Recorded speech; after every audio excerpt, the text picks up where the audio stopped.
hobbits might actually exist in real life, but these tiny people don't live in cozy, round homes built into hills like in The Lord of the Rings. They're probably on an isolated island in Indonesia, climbing mountains and hiding in dense forests. Hold up, are they even human? Well, the place we're talking about is the island of Flores, a paradise-like spot in the Indian Ocean.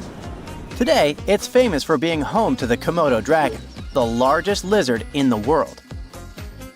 But in the past, it was also home to a very small human species, known as Homo floresiensis.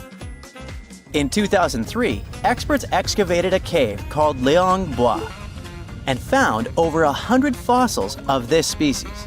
This discovery was huge because it completely challenged our understanding of human history. I mean, previously, most experts thought that Homo sapiens, aka our species, were the only ones that had managed to travel beyond the Southeast Asian mainland towards New Guinea and Australia. But if that's true, how did these ancestors get to Flores Island?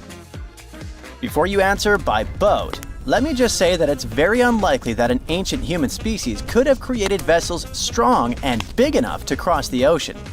Maybe they swam there or even teleported. Jokes aside, the truth is we still don't know exactly how or when Homo floresiensis ended up over there.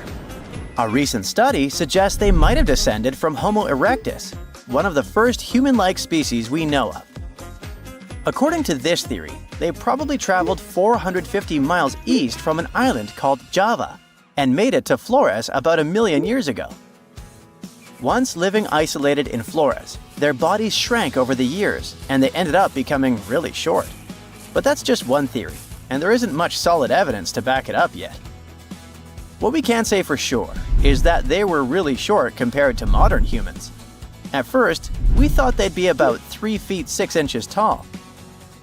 But that changed in 2016 when experts found new fossils, including a tiny arm bone and some teeth that showed they were even smaller, about 2.4 inches shorter to be exact. These hobbits also had a very small skull and a tiny brain, about 1/3 the size of ours. They had wide hips and shoulders, short legs, and big, flat feet. Overall, their bones were so small that at first, experts thought they might belong to kids. But nope. Since they had wisdom teeth, it was clear they were definitely dealing with adult skeletons. Very small adults, though. Because of their tiny and curious appearance, the media started calling this ancient species the real-life hobbit, just like the characters created by J.R.R. Tolkien. You know, Lord of the Rings. Frodo Baggins? Anyway, why were they so small? There are two main theories. The first one, they weren't a different species at all. Some experts believe they could actually be Homo sapiens, just like you and me, but with a condition that causes the brain to develop smaller, kinda like microcephaly. However, many specialists rejected this idea because the anatomy of people with these kinds of growth conditions today doesn't really match what we see in the little people from Flores. Moving on. The second theory is something people call island dwarfism. Basically, when large animals live on isolated islands, they tend to get smaller because the food supply is limited. For example, there's this dwarf elephant that lived in Sicily and Malta a long time ago, and it only measured about 3 feet tall. Meanwhile, its relative on the European mainland was about 13 feet tall. With a pocket-sized body, these animals need less food, which means they have a better chance of surviving on an island. Another factor that leads to this type of dwarfism is that these animals don't have to worry about defending themselves from large predators. I mean, if you're on an isolated island with no lions or tigers around, there is really no need to be huge. So this could be what happened to the hobbit people. Studies show they lived in Indonesia at least 100,000 to about 50,000 years ago. But after surviving for so long, these short people mysteriously disappeared. It's possible that they vanished after 8 massive volcanic eruptions hit that region. This idea came up after researchers found a thick layer of volcanic ash right above where the fossils were first found. Even with this evidence, no one can say for sure if the eruptions were the reason for their disappearance. And recently, an anthropologist questioned this theory by saying they might still be alive today. Wait, what? It sounds crazy, but he actually talked to dozens of local people who believe they've seen a tiny hobbit-like man in the flesh on the remote island of Flores. In fact, mysterious stories about sightings have been told long before the remains of Homo floresiensis were even discovered. So it's not like they made up these stories after hearing about the fossils. At least 30 people living there claim they've seen, with their own eyes, a creature that is halfway between an ape and a human. It had an ape-like face and was definitely smaller and hairier than a person, but it walked completely upright with both feet on the ground, just like a human. Locals call it Laihoa. But what should we call it? I mean, can this creature be our famous Homo floresiensis? Well, maybe. Anthropologist Gregory Forth has been working on the island of Flores since the 80s, and he says the locals' descriptions are strangely similar to what we imagine these ancient, short humans might have been like. You might be wondering if the Laihoa is just a legend, like a campfire story meant to scare people. And yeah, some of the descriptions definitely seem to go against basic science. Some people say that after they saw the creature, it just flew off or disappeared like magic. But the researcher points out that a lot of locals also gave very detailed physical descriptions of the creature. Sure, the details varied a bit, which is pretty normal with different people witnessing the same thing, but they didn't mention anything about the creature having crazy superpowers. Now, Forth is starting to wonder if we really are the only species of humans left on the planet. They could be, in fact, real-life hobbits, and that brings us back to a question from earlier in the video. Are they even human? Maybe yes, maybe no. It is possible that the creature spotted on the island of Flores is actually an uncontacted population of modern humans, but it could also be an unknown species of monkey. However, since there's no other evidence for either of these ideas, the best guess right now is that a creature similar to an ape man could still be out there. Okay, but if this creature shares the planet with us, how come no one's ever taken a photo of it? Well, the ape man is part of that island, just like other rare creatures like Komodo dragons. And unlike Bigfoot believers, locals probably don't go out actively searching for this creature. According to the anthropologist, they have no reason, financial, social, or otherwise, to find an ape man. And since they're mostly unaware of scientific research, or any theories saying these creatures don't exist, they don't really care about trying to prove the scientific world wrong. Forth wrapped up his research in 2018, but the anthropologist says that since then, other people have seen the strange creature walking around the island of Flores. 2 young guys from the UK went there, mostly for a snorkeling trip. But at some point, they hiked up a mountain and saw something that really looked like the ape man. So, who knows? Maybe you'll also get a chance to see the real hobbit when you visit Indonesia. Egypt has ruled as the owner of the world's oldest pyramid, until now. A newly discovered structure in Indonesia may predate Egypt by thousands of years. If this is true, it rewrites history. The world's first pyramid was born during the last ice age, and it's now located in the middle of the jungle.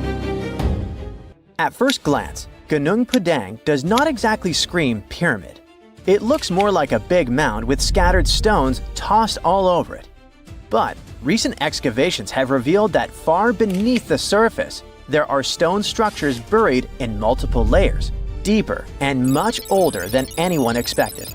We're talking possibly 27,000 years old. This is serious if we're talking about humankind's history. Today, the oldest known ancient society with this kind of building knowledge is probably 11,000 years old and used to occupy the region of modern-day Turkey. We've talked about Göbekli Tepe in some of our previous videos. Gunung Padang has got the scientific community divided and raising big, life-changing questions. You see, the site of Gunung Padang has long been considered sacred by the locals. Many even call it the Mountain of Enlightenment, and still use the site to perform mystical ceremonies. Westerners had no clue this place existed until the late 1800s. That's when a Dutch explorer heard whispers about a strange mountain and went to see it for himself. Just 4 hours south of Jakarta, he found something wild. Stacked terraces connected by rough stone steps, massive flat stones covering the ground, and towering pillars everywhere. To him, it looked like an ancient ceremonial site, maybe even a burial ground. For almost 100 years, mainstream archaeologists simply ignored Gunung Padang. The story resurfaced when a group of farmers brought attention back to the mountain in 1979. By the 80s, researchers finally started digging and found pottery fragments dating back to somewhere between 45 BCE to 22 CE. But here's where this story gets interesting. Some studies suggest the deepest layers of Gunung Padang are between 16 to 27,000 years old. That means this pyramid could have been built during the last ice age. And if that's true, it's older than Egypt's famous pyramids, the ones we thought were the world's first. This whole theory comes from geologist Danny Hillman. His team used ground-penetrating radar, core drilling, and carbon dating to study Gunung Padang, and what they found was pretty wild. According to Hillman, this place is like a giant ancient layer cake, built in stages over thousands of years. The youngest layer is around 3,000 to 4,000 years old. That's roughly the age of the pyramids in Egypt. When you dig a little deeper, you find Unit 2, which was built between 7,500 and 8,000 years ago. But here's where things get truly mind-blowing. Hillman claims the deepest layer, Unit 3, could be as old as 27,000 years old. His study suggests that Gunung Padang isn't just a hill. It's a stepped pyramid, complete with chambers and hollow spaces hidden underground. Although there's not much info about these chambers. The geologist does admit his theory sounds crazy, but he says it's all real and legitimate data. Hey, this is just one theory. Those who disagree with Hillman say Gunung Padang was not man-made. It was nature-made. Maybe not the upper parts, which Hillman calls Unit 1. The lowest units, which are the units that could change our collective history, are the problem. To understand what the fuss is about, we need to look at the soil. The area that Gunung Padang was built on is filled with volcanoes, which means it sits on top of volcanic soil. Hillman's team drilled into the mound and found something odd. Younger soil wedged between much older rock layers. To them, this was a clear sign that the stones were stacked, not naturally formed.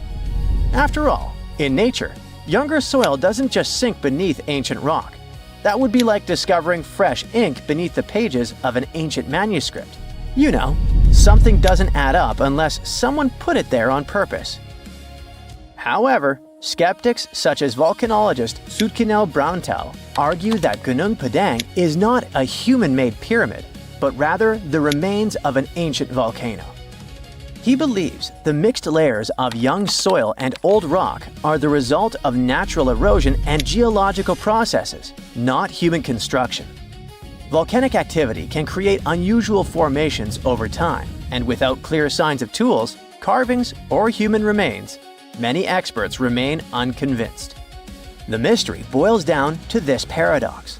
Are we looking at the ruins of a lost civilization, or are we simply misinterpreting the work of nature? Most archaeologists say that to prove an ancient civilization existed, you first need signs of culture, art, tools, structures, something man-made.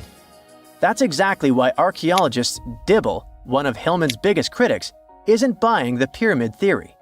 He argues that without solid proof of human activity, all we really know is that the soil in the mound is 27,000 years old, and that alone doesn't mean people were building pyramids back then. But here's the thing. The more we dig into ancient history, the more we find that our ancestors were capable of things we never imagined. The idea of advanced civilizations existing during the Ice Age seems far-fetched to many archaeologists. After all, who could have the technology and knowledge to build massive structures like pyramids in such a harsh environment? This is where some researchers, particularly Graham Hancock, come in. Hancock is known for his controversial theories that say that advanced civilizations may have existed during the Ice Age. The last Ice Age lasted from about 2.5 million years ago to roughly 11,700 years ago. During its peak, huge ice sheets covered large parts of North America, Europe, and Asia, making it a challenging time for human survival. Most archaeologists believe that humans during this period were mainly hunter-gatherers, moving from place to place in search of food and shelter. The idea that they had skills to build a massive pyramid-like structure is hard for many to accept. However, researchers like Graham Hancock argue that advanced Ice Age civilizations could have existed and been wiped out by cataclysmic events such as floods caused by melting glaciers. According to Hancock, these ancient cultures may have built monumental structures like pyramids. One of Hancock's most notable books, Fingerprints of the Gods, explores this theory in depth. He looks at evidence from ancient monuments like Egypt's Great Pyramid of Giza and the megalithic structures in South America and suggests that these could be the remnants of a forgotten civilization. Hancock's theories imply that knowledge and skills passed down from this ancient culture were eventually rediscovered and used by later civilizations, like the Egyptians and Mayans. If we apply this to Gunung Padang, the idea becomes even more fascinating. Could this ancient site in Indonesia be a remnant of a long-lost civilization that existed during the last Ice Age? We'll have to keep digging to figure this out.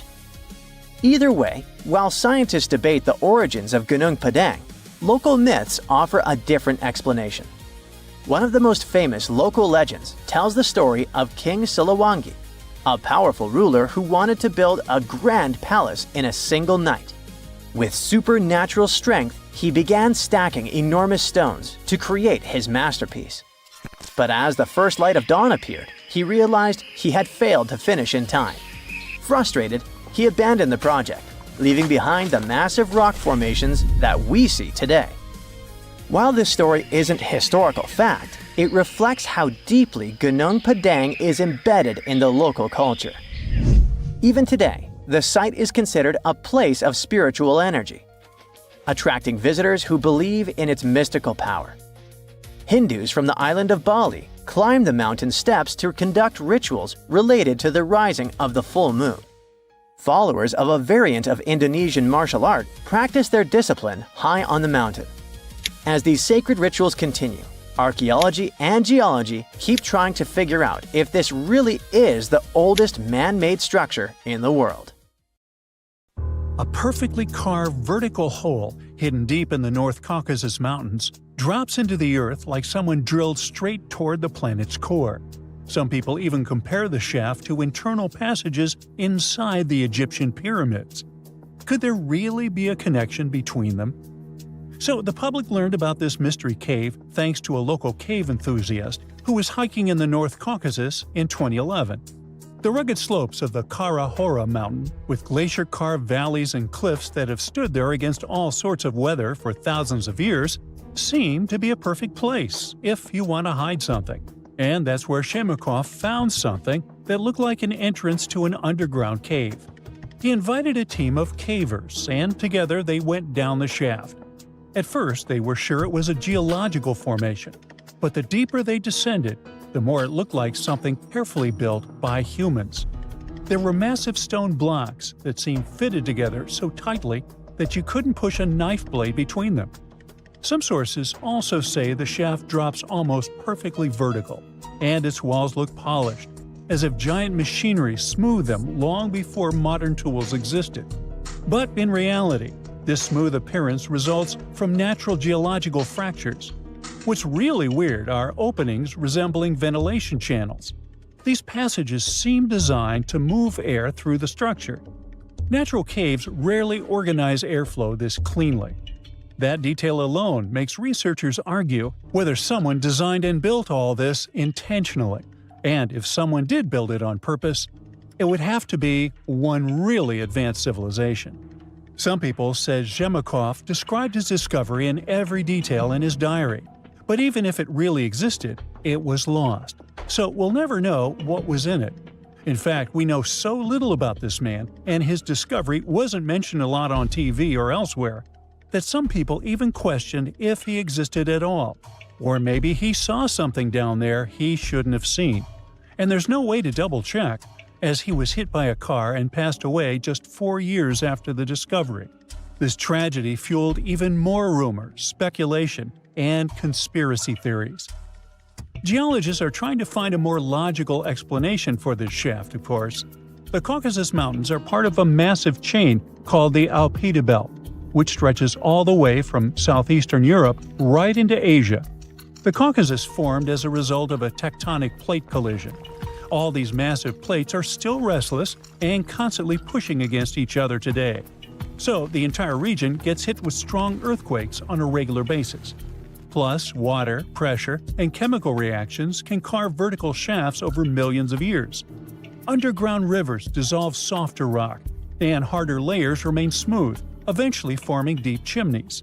But erosion usually creates randomness, and Kara Hora has symmetry, angles, and fitted stone features that resemble architecture more than accident.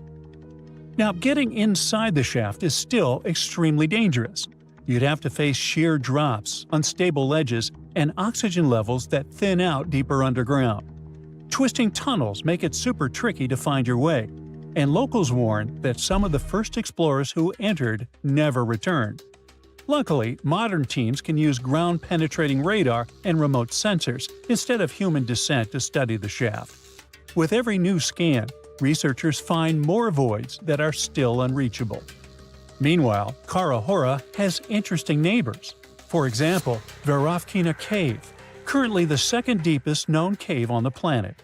This monster drops nearly 1.5 miles straight down, deeper than 4 Empire State Buildings stacked end-to-end. Explorers descend through freezing waterfalls, razor-sharp rock corridors, and vertical pits that swallow light completely. Temperatures here hover just above freezing, and underground rivers roar through darkness nobody saw until recently. If you dare reach the bottom, prepare for a journey that will last weeks of staged camps, ropes stretching thousands of feet, and absolute trust in teammates. One mistake down there means you'll be gone for good. Verovkina constantly floods and reshapes itself year after year, so cavers have to deal with flood pulses all the time. Water cuts deeper into the limestone rock and expands chambers slowly but surely, and then, because of the volume, suddenly bursts through cave openings. But this doesn't stop scientists from going down there to measure oxygen, airflow, and mineral growth to understand how caves evolve over geologic time. And that's how explorers discover strange microbial life that somehow survives without sunlight and feeds on minerals instead of plants. These ecosystems resemble conditions scientists expect beneath icy moons like Europa or Enceladus. This means the cave could be a great training ground for future space exploration. But before we head to space, let's check out another super interesting cave system, this time in northern Spain.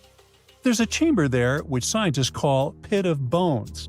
Explorers have to trek into a pitch-black underground maze to squeeze through a narrow shaft that suddenly drops straight down for 42 feet. At the bottom of that geological trap, you slide down a steep stone ramp into a cramped, muddy chamber that holds the largest and oldest collection of early human fossils ever discovered.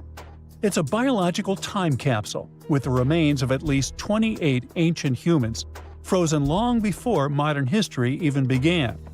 Explorers also found over 6,500 fossil fragments mixed with the remains of at least 166 Ice Age cave bears, lions, wolves, and foxes that probably fell down the shaft by accident. But the human bones are a massive mystery because they seem to have ended up down there much earlier than the animals. Who these people actually were is still a huge debate. When researchers looked closer at their skulls and jaws, they noticed strong, super early Neanderthal traits.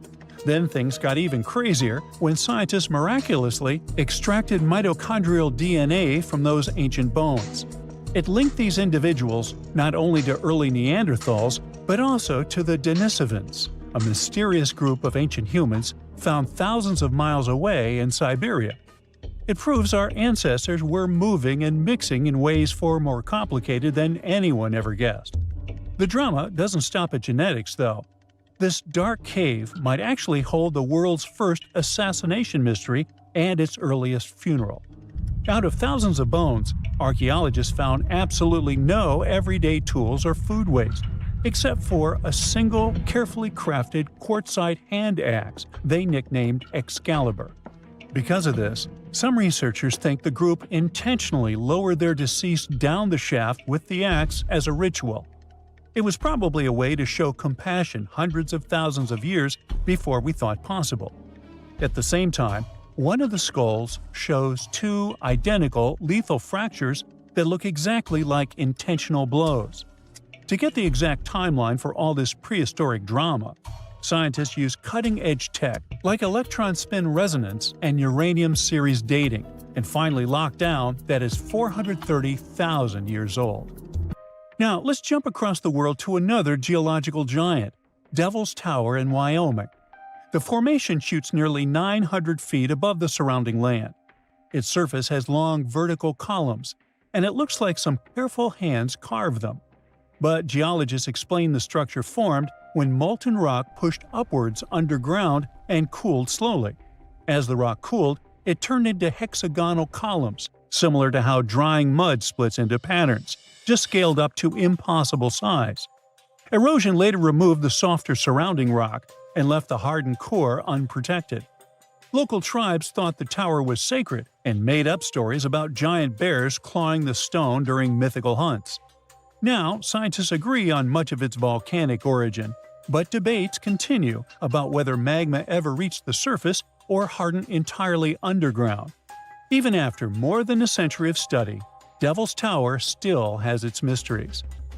When you connect all these places, engineered shafts, endless caves, and underground ecosystem, one thing becomes clear. Earth hides entire worlds beneath our feet, and we've barely scratched the surface. Now, how about some surreal hidden places to check out? Grab a flashlight and your backpack, and bon voyage! The trip starts in the mountainous country of Switzerland. You travel to the town of Waltensburg in the eastern part of the country. It's raining and it's very cold, but you still make your way to the bottom part of a mountain, where your first adventure awaits. After climbing up high in the mountains, you see a strangely shaped castle. To get there, you must walk up an extremely narrow pathway. Don't look down, you think to yourself. You tighten the straps of your backpack and manage to walk along the pass. Standing at the door of the castle, you really can't believe what you see. A 13th century fortress built entirely of stone. Today, all that is left of Krafenstein Castle is mainly its ruins, but their condition is good enough to get an idea of what the place looked like back in its glory days. You take your time to explore the castle inside, but honestly, this place gives you the chills and you're ready to move on. The next place on the list is Turkey. A plane and then a car ride later, you arrive in the city of Çorum in the northern part of the country. On the outskirts of Çorum, you find a valley filled with old, overgrown mountains and see the beginning of the trail you're about to hike. The way is extremely steep, but it leads to a secret door carved in the mountain. Congratulations! You've just arrived at Kapilikaya. The huge door is a massive arched stone that blocks the entrance to a hidden building. Experts think it has existed since the 2nd century BCE. Unfortunately, the huge door won't open, so what's hidden inside is a mystery today. It's guessed that there is a room inside. Some locals say there's a treasure hidden there too, but until today, no one has managed to enter the place to check. Okay, it's time to get moving before night falls. Next, you get the unique opportunity to travel to Ethiopia. Wandering around the city of Lalibela, you stumble upon a huge pit carved in the ground. You approach it carefully, and soon enough, you see a magnificent terracotta building, so richly detailed it leaves you mesmerized. But that's not all. There are 10 other pits just like this one, hiding King Lalibela's 12th century buildings. All 11 constructions are different from one another, yet share a similar recognizable style. They were hand-carved over the span of 24 years. only with the help of chisels, which is unbelievable given that these buildings are up to 50 feet high. That's about as tall as 5 African elephants stacked on top of each other, if you could do that.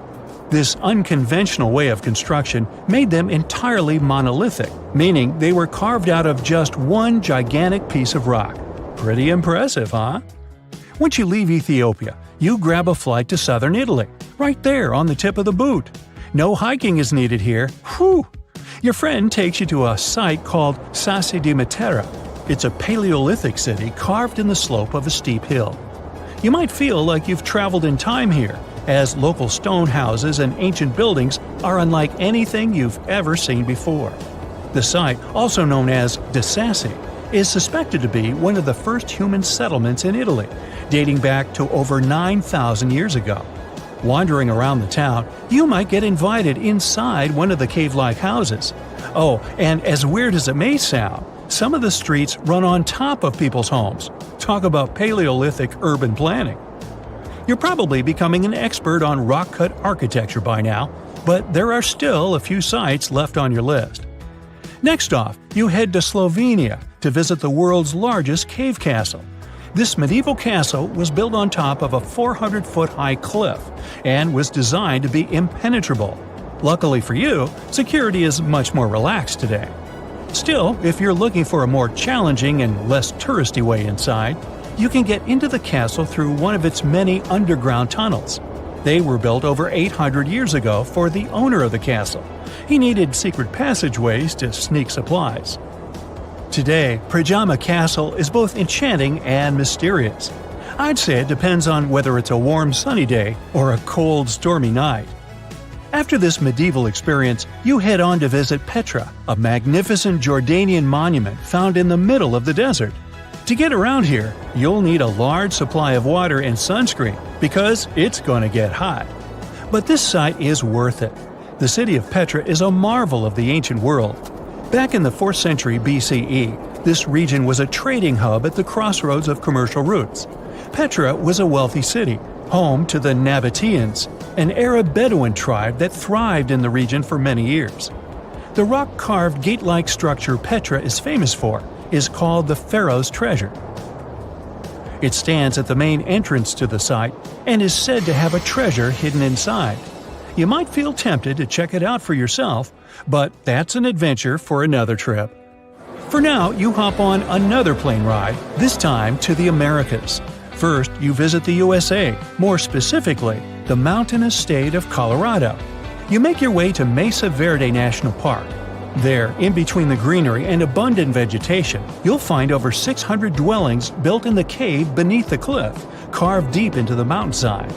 This ancient village is now considered a heritage site. The local Puebloan tribe built it back in the 1190s. One of its main buildings is called the Cliff Palace. It's a multi-story construction built from sandstone and mud mortar. The palace alone housed over 150 rooms. If you're feeling sporty, you might want to visit the Balcony House. To get there, you'll have to climb a 32-foot ladder. You'll get to see a mid-sized village of 38 rooms, including 2 kivas. Those are traditional chambers that were built by the Puebloans for ceremonial purposes. Still in the U.S., you make your way to the hills of South Dakota. You're there to visit one of the world's most impressive human-made sculptures on Mount Rushmore. What's so mysterious about this place, you might ask? Well, during Mount Rushmore's construction, a 70-foot-long secret tunnel was built behind the head of Abraham Lincoln. The tunnel was supposed to hold all the documents and artifacts important to the United States history. After the designers thought it through, they decided it was better to hide them in a safe box in the floor of the tunnel. The box holds the history of how Mount Rushmore came to be carved, as well as a brief history of the U.S. and the 4 presidents depicted on the mountain. Amazing, right? Now, you're headed down to Machu Picchu, a South American site hidden between the Peruvian mountains. Machu Picchu itself is already a mystery. Researchers still don't know why or even how the ancient Incan civilization managed to engineer the stone-built citadel all the way back in 1450 CE. To get there, you must endure a 3-day hike, reaching the impressive altitude of 8,000 feet above sea level. Or you can get a train, but that's no fun, right? You're here to check on a relatively new discovery. Back in 2010, French engineer David Crespi was taking measurements of the Inca ruins when he noticed a door he had never seen before. It was sealed off by stones. He went back to the site a few months later with an electromagnetic scanner. The scanner, which could detect objects behind walls, showed there were copious quantities of metals behind that sealed door.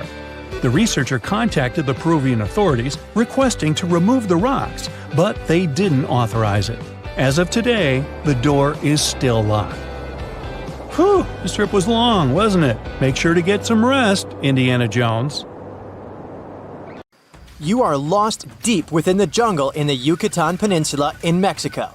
There are strange noises all around you, and to make it worse, the sun is setting. Soon, you'll be alone in the middle of an unknown rainforest.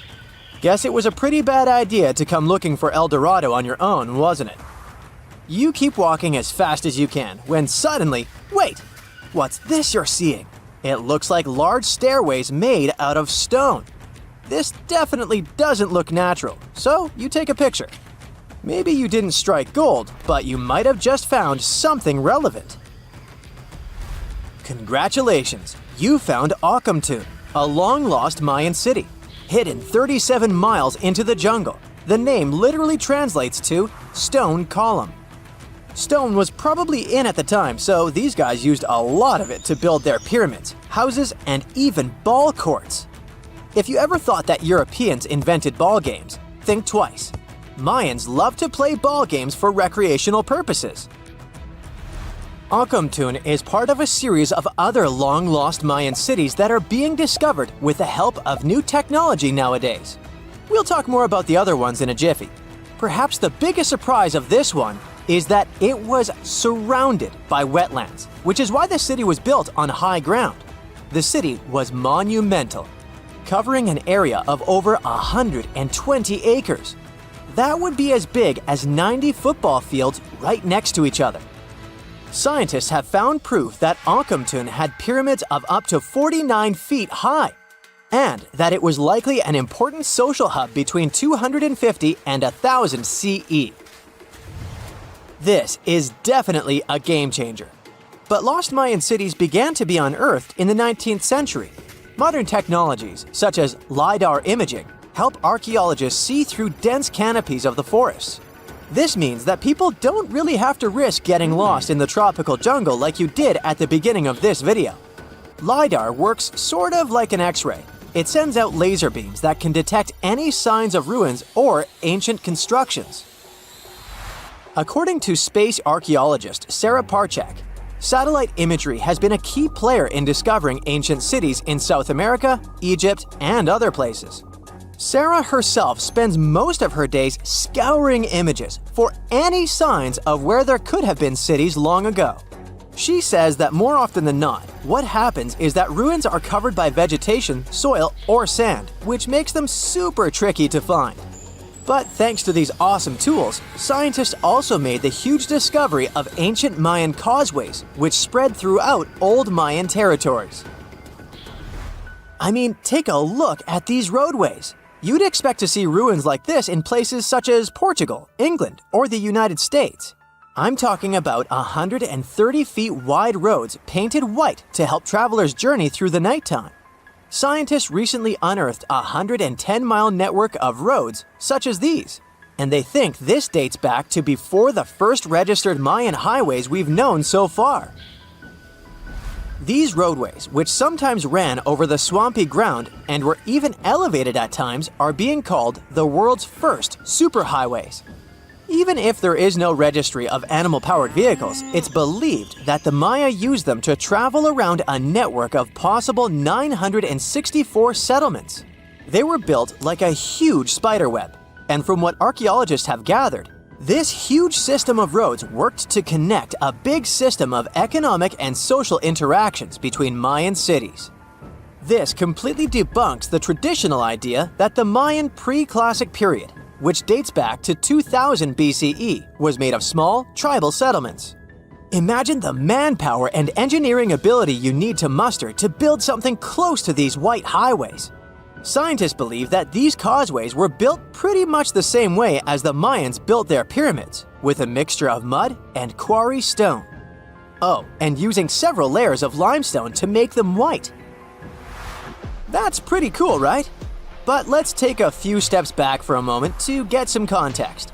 The Mayans were one of the biggest pre-Columbian civilizations living in the Americas. Until now, experts believe that at its apex, the Mayan civilization consisted of over 40 cities with a population of millions of people. That's a lot of folks. Their civilization spanned Mexico's Yucatan Peninsula, Guatemala, and Belize. And they survived mainly on agriculture.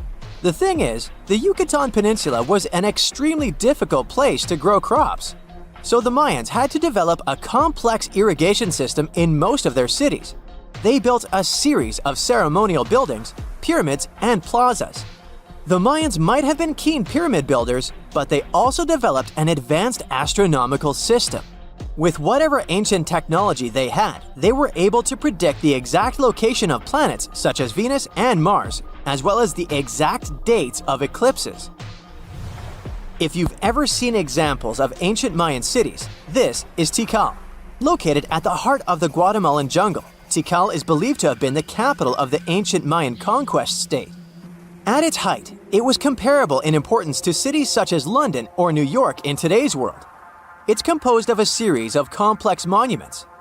The North Acropolis is one of Tikal's most ancient complexes of monuments. Built solely by human hands around 350 BCE, it served as the resting place of kings and chiefs. Its monuments are up to 200 feet high. Back in the day, the step pyramid temples were painted a beautiful red. Mayans loved that color.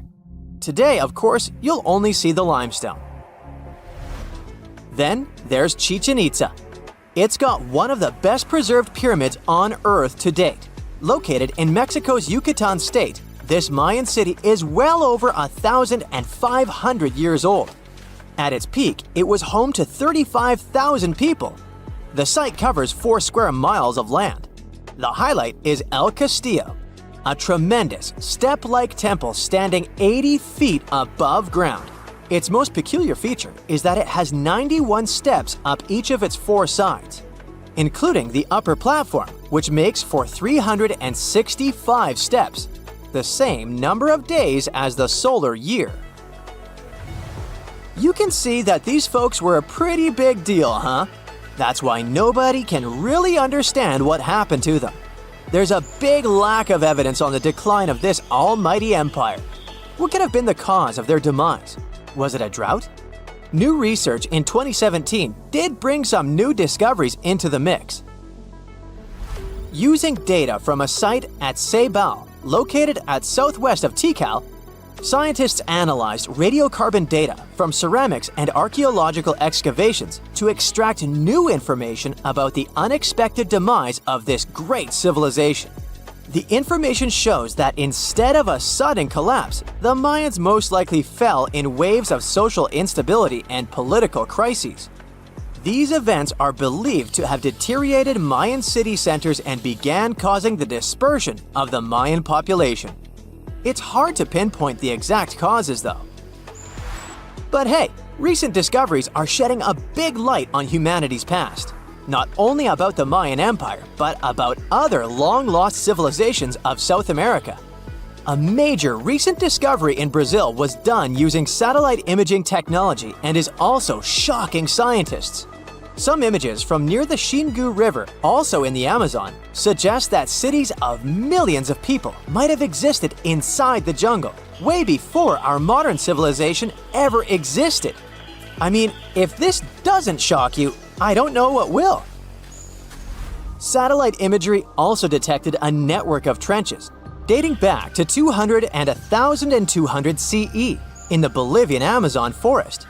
These proofs suggest settlements that could have supported around 60,000 people right in the middle of the Amazon forest. When researchers from the University of Florida went on ground to check the satellite information, they were shocked to find several mounds that were accompanied by ditches and geoglyphs. Archaeologists also found remnants of carefully designed walls centered around plazas, much like the type of construction done by the ancient Mayans. This just in, the world's oldest pyramid was built during the last ice age. And I'm not even talking about Egypt. I'm saying our ancestors might have spewed a 27,000-year-old pyramid in West Java. Gunung Padang is not exactly shouting pyramid. It's more of a mound with huge scattered stones tossed all over it. But local people seem to revere it, and they have for centuries. It wasn't until recently that the Indonesian authorities decided to excavate a bit deeper to see what all the fuss was about. They ended up finding the remains of a human settlement. It was rather unexpected, since the mound is pretty high up. This excavation could only prove there were humans in the area as far back as 45 BCE, which sounds reasonable. It was up to an Indonesian geologist named Donny Hillman to prove that Gunung Padang is the world's first pyramid. He used all sorts of new technology to support his claim. Our guy used carbon dating, which digs deep into the earth and takes whole chunks of soil. He found layers and layers of constructions, like he was digging up Rome and finding ancient buildings buried in the ground. His research proved that there had been caverns and even rooms down there, which could only mean one thing: humans. As for the rocks located up in the mound, they were most likely strategically placed by the people who lived there back in the day. They needed a place to meditate, so they arranged things in a harmonious way. Their smooth surfaces wouldn't be the result of years of erosion, but the works of great sculptures, the Michelangelos of their day, let's say. If this is all for real, then human civilizations began way before we think they did. Our ancestors, the Paleolithic humans, didn't have what it took to be considered a civilization, especially not the tools and knowledge to build pyramids. They needed a lot of masonry skills, which weren't all that available during the last ice age. His peers don't share this view, though. They could believe Hillman's theory if he had found evidence such as charcoal and bone fragments, but he didn't. Flint Dibble, another archaeologist, says that without concrete evidence of human activity, there's no proof of an actual pyramid. In this case, all the data proves is that the soil in the mound dates back to 27,000 years ago. He thinks the rocks on top of the mound just slipped down the hill, like rocks normally do. Only a complex society would have managed to build a stepped pyramid like they claim it was. But according to Bill Farley, an American archaeologist, there's just no reason to believe there were any settlements in Indonesia during the last ice age. Now, just so you know, the oldest known ancient society with this kind of knowledge is probably 11,000 years old and used to occupy the region of modern-day Turkey. Take a look, Turkey's Göbekli Tepe. It's also not a pyramid, but it's the oldest monolithic construction made by humans. Back in the Neolithic period, a lot of people settled there, and there are proofs for it. For example, the walls there are covered in ancient drawings of clothing and wild animals. Until recently, the title of the world's oldest pyramid went to a three-sided construction known as the Djoser Pyramid in Egypt. Djoser is located just a few miles south of the Giza complex in a town called Saqqara. It made its way to popular culture more than once. In the 18th century, it became a common feature in European paintings. Young men from the cultural elite did a grand tour around the world, and Saqqara was at the top of their list. It was also featured in the video game Assassin's Creed, with a digital representation way more accurate than many historical drawings of the thing.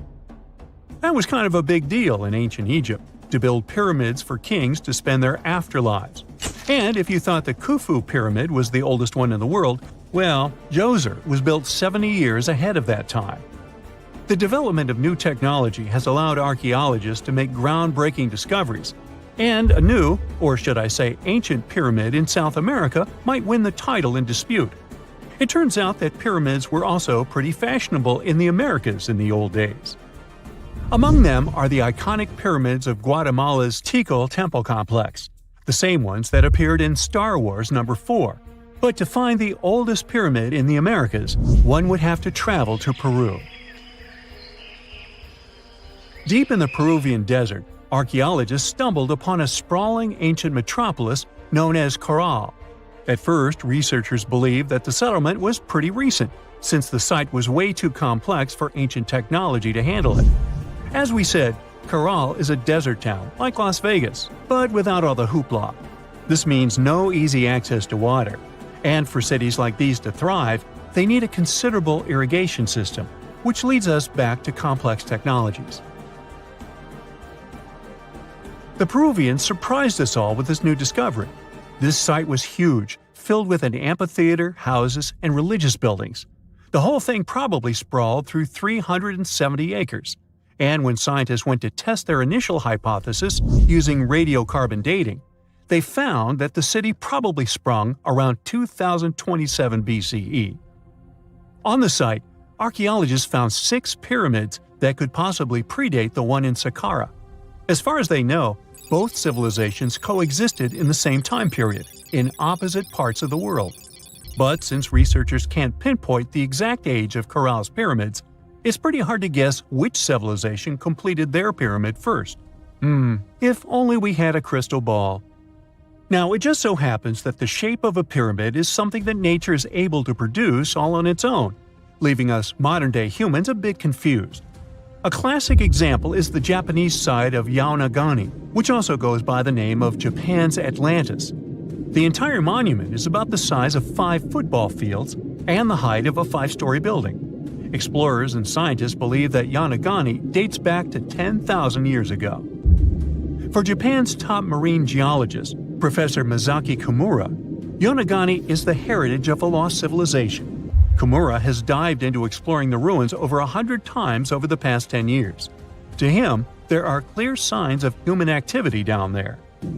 Check out this triangular-shaped pool on the monument's surface. Kimura thinks it's actual proof of humans, because this triangle-shaped concave is a historical symbol of water fountains in the region. As it happens with a lot of these cases, not all scientists are convinced the same. For many, Yaonagani is probably the result of thousands of years of erosion, and the fact that the monument is composed of one massive rock leads them to believe it is not really human-made. Sure, these huge basalt columns may look like the ruins of a palace, but they're most likely the result of the intense volcanic activity in the region. And speaking of natural formations that really look like a human made it, a pyramid on Mars has been a hot topic lately. Humans have been keenly trying to prove that there is life on Mars for quite some time. But some are stretching it really far, saying that little green or gray people built a pyramid on the planet to try and build their own civilization. This picture was taken over a decade ago by the Mars Reconnaissance Orbiter, the MRO, but it started to resurface recently. It shows what looks like a 3-sided pyramid. Some people claim that the smooth side of the pyramid could only be the effect of otherworldly work. Then science comes along and explains that Mars is home to one of the deepest canyon systems in the whole solar system. The so-called pyramid is located in what is known as the Kandor-Chasma region. This Martian region has a bunch of similar formations that are nothing more than the result of erosion. Nothing supernatural going on there, apparently. There you are, trekking across a desert on foot. It's hot, you're terribly thirsty, and now you gotta walk around this stupid wall. Wait, a wall in the middle of a sandy, lifeless nowhere? Exactly, a wall in the northern Saudi desert. Archaeologists have just made a super exciting discovery, and what they found was not just a single wall. No, it was a whole ancient walled city that might date back to 2400 BCE. They think this place was home to around 500 people and could have been used for 1,000 years. This discovery is groundbreaking. It means that the area could have been way more advanced than anyone expected. This city was well organized, with different zones for living, towers and strong walls for protection, and different sections for all kinds of daily life.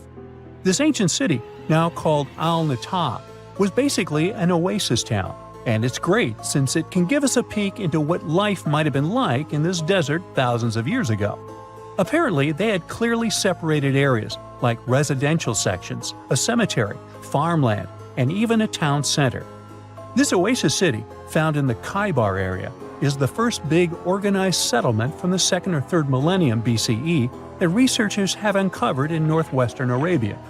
The first surveys show that this town, which covered about 6 acres, had several districts, including the residential area, the cemetery, and the legal one, with courts.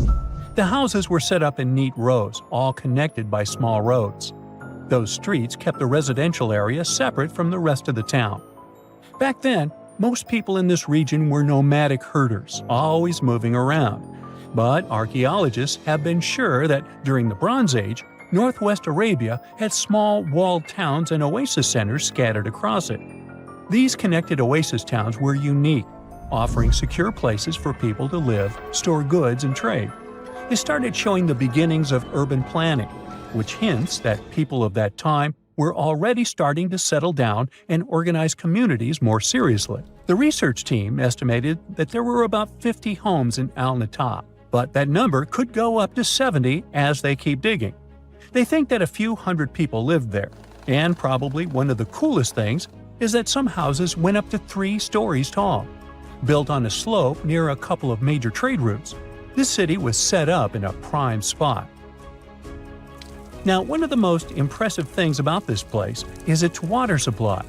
The oasis had springs and aquifers, which are underground water sources, and such conditions were perfect for farming. Those water sources meant residents could grow their own food, making the town self-sufficient. The outer walls probably helped control who could enter the town and get access to its resources. This settled way of life was an impressive shift from nomadic living to a more agro-pastoral lifestyle, which means a mix of farming and herding animals. Another find that supports this theory is a bunch of tools, like grinding stones, mortars, and pestles, discovered inside the town. People there must have ground grains and prepared food. They had a diet of cereals, meat, and milk from animals they raised themselves. These astonishing findings show that the inhabitants of the town could easily feed themselves and were surprisingly advanced for that time. Thanks to better access to Saudi Arabia in the past couple of decades, archaeologists now have a much clearer picture of what life there was like thousands of years ago. The most exciting thing is that Al-Nata might have been part of a whole network of similar fortified oasis towns spread across the region, and all of these connected sites could show us how trade routes and small settlements worked together at that time in that arid area. Now, at the same time, this recent discovery isn't the only one that has the scientific world buzzing with excitement. How about we visit Egypt and see for ourselves? After all, archaeologists have just found a stash of ancient Egyptian and Greek treasure underwater. They were exploring the lost city of Thonis-Heracleion off the coast of Egypt, which sank more than 1,000 years ago. This city was legendary, and nobody even knew where it was until it was rediscovered in 2000. Now they're uncovering more and more, and on this dive, they found a pile of gold and silver treasures. Those were probably used in rituals to bless Egyptian pharaohs when they took the throne. The researchers even found an ancient Greek temple dedicated to Aphrodite and some super-old Greek weapons. Frank Gaudio, the lead archaeologist, said it was astonishing that those delicate objects had survived the disaster that brought the city down. Back in its prime, Thonis-Heracleion was one of the biggest port cities in the Mediterranean. It was a huge center of social life and was the main entry point for ships from Greece coming into Egypt. But tragically, due to rising waters, earthquakes, and a catastrophic tidal wave, the soil underneath the city literally turned into mush, and then the entire city sank into the Mediterranean. It was forgotten until Gaudio's team found it in 2000. Since then, they've been uncovering new parts of the city and piecing together its history little by little. If a lost underwater city doesn't seem impressive enough, we can travel to the Amazon. The discovery made there is truly mind-boggling. For centuries, people have talked about lost cities deep in the Amazon, like El Dorado, that mythical city of gold that lured Spanish explorers into the jungle. A lot of them never came back. Then, in the 1900s, a British explorer named Percy Fawcett went searching for what he called the lost city of Z, and he too disappeared. But now, finally, scientists have actually found proof that those lost cities in the Amazon were real all along.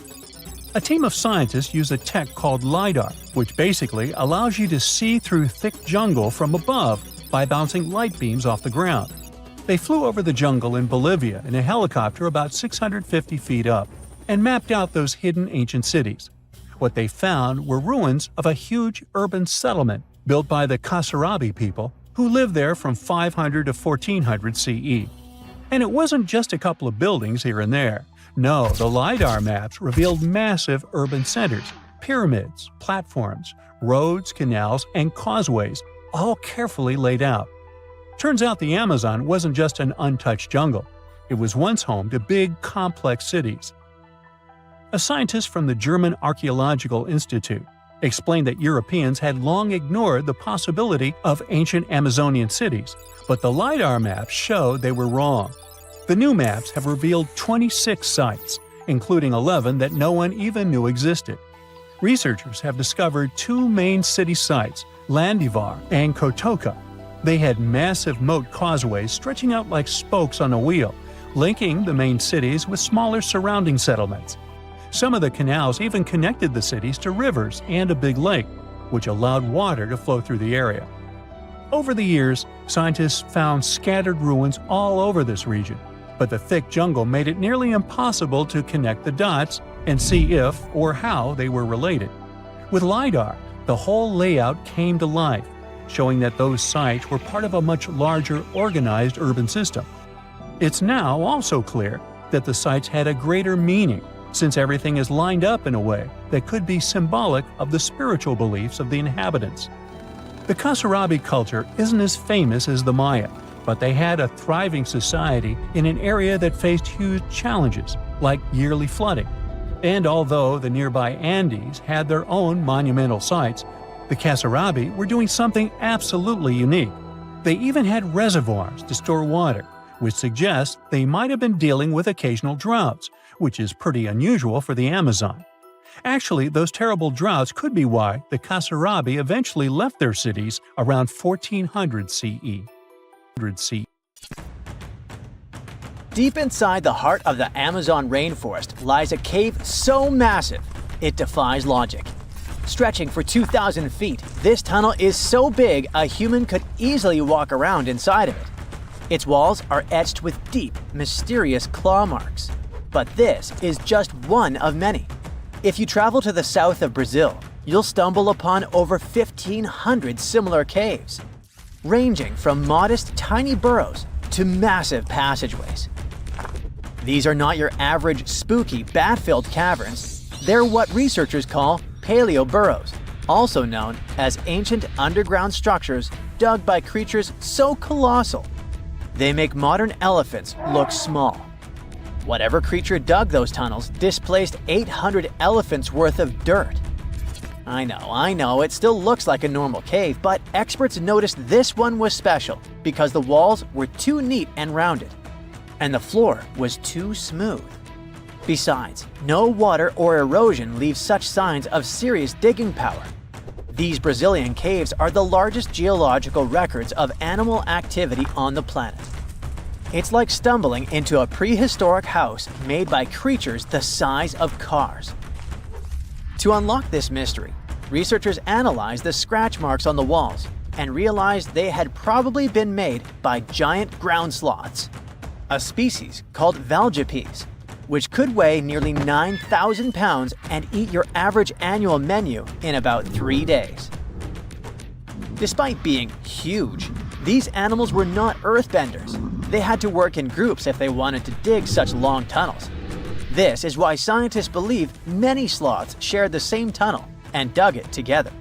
Even some giant armadillos may have helped with the digging. After all, they were ridiculously skilled excavators and lived there too. Okay, but why would a giant sloth or armadillo need a 2,000-foot-long underground lair? Great question. And the truth is, scientists aren't totally sure. It doesn't make sense for them to dig tunnels this massive just to escape predators, especially since the tunnels were big enough for a saber-toothed tiger to crawl in, for example. So, unless they installed prehistoric security systems, this theory has holes. Haha, pun intended. The best bet is probably climate. Back then, everything was drier and colder, and some species of giant sloths were living their best lives back when Earth was transitioning between cold and warmer periods. Their big bodies usually protected these animals from temperature changes, but drastic fluctuations probably made them hide in order to survive.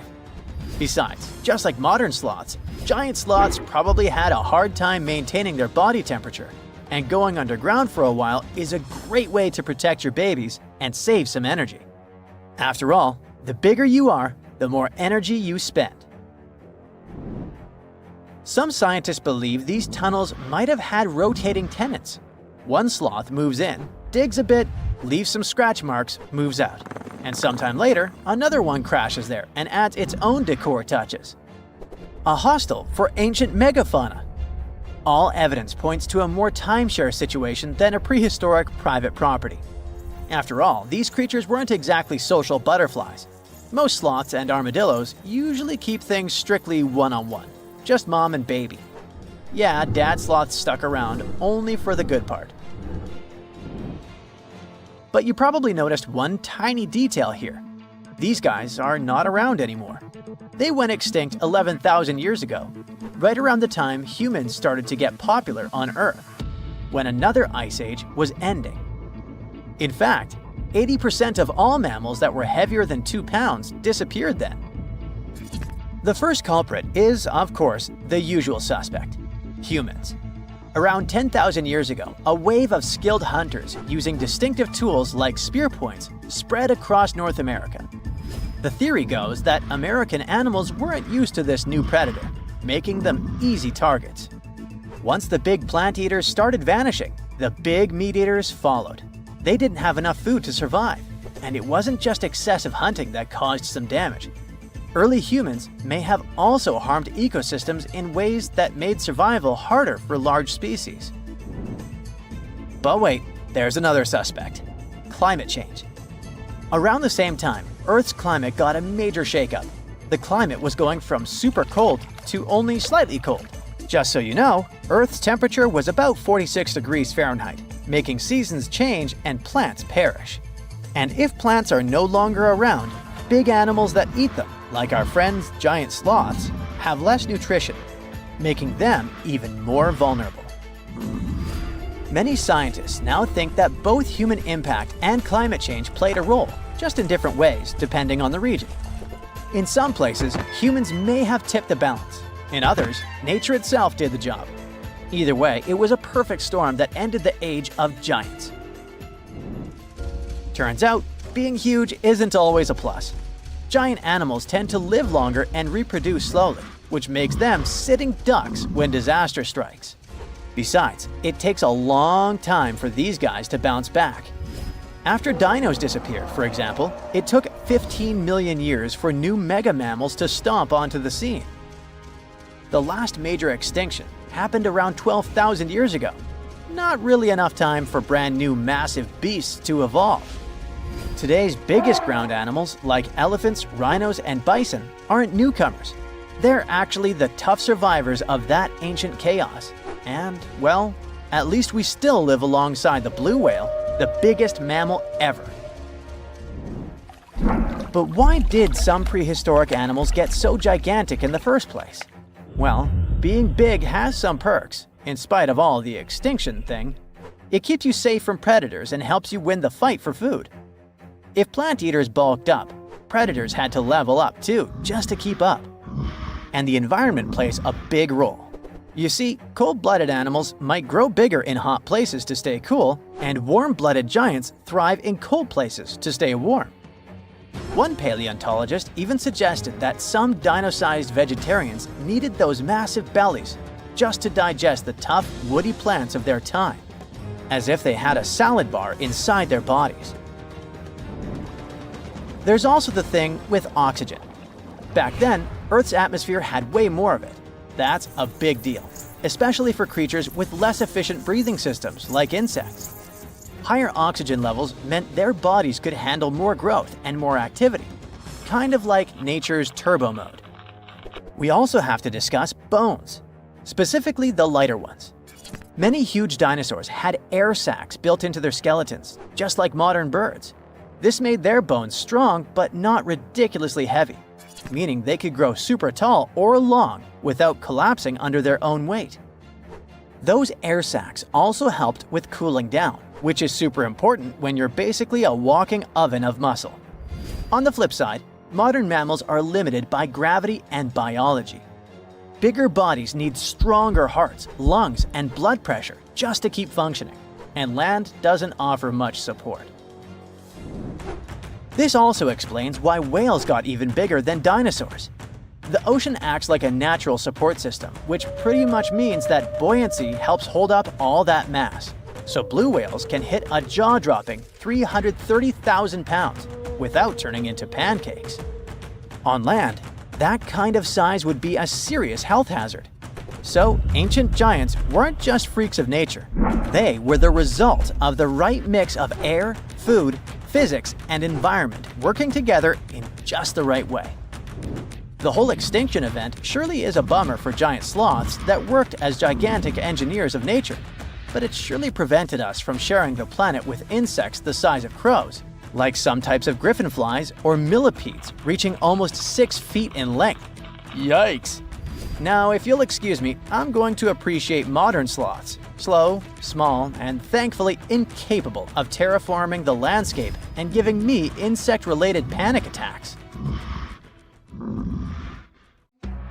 The Sahara Desert is like a Mad Max movie. Scorching heat, endless dunes, and an overall barren wasteland. A place where no one could live, right? Well, forget all you know about it, because 5,000 years ago, the Sahara was a lush paradise of grasslands, lakes, and rivers, and the home of a ghost civilization that vanished without a trace. Our tale begins in the 1930s, when a Hungarian explorer stumbled upon a cave in the middle of the Sahara.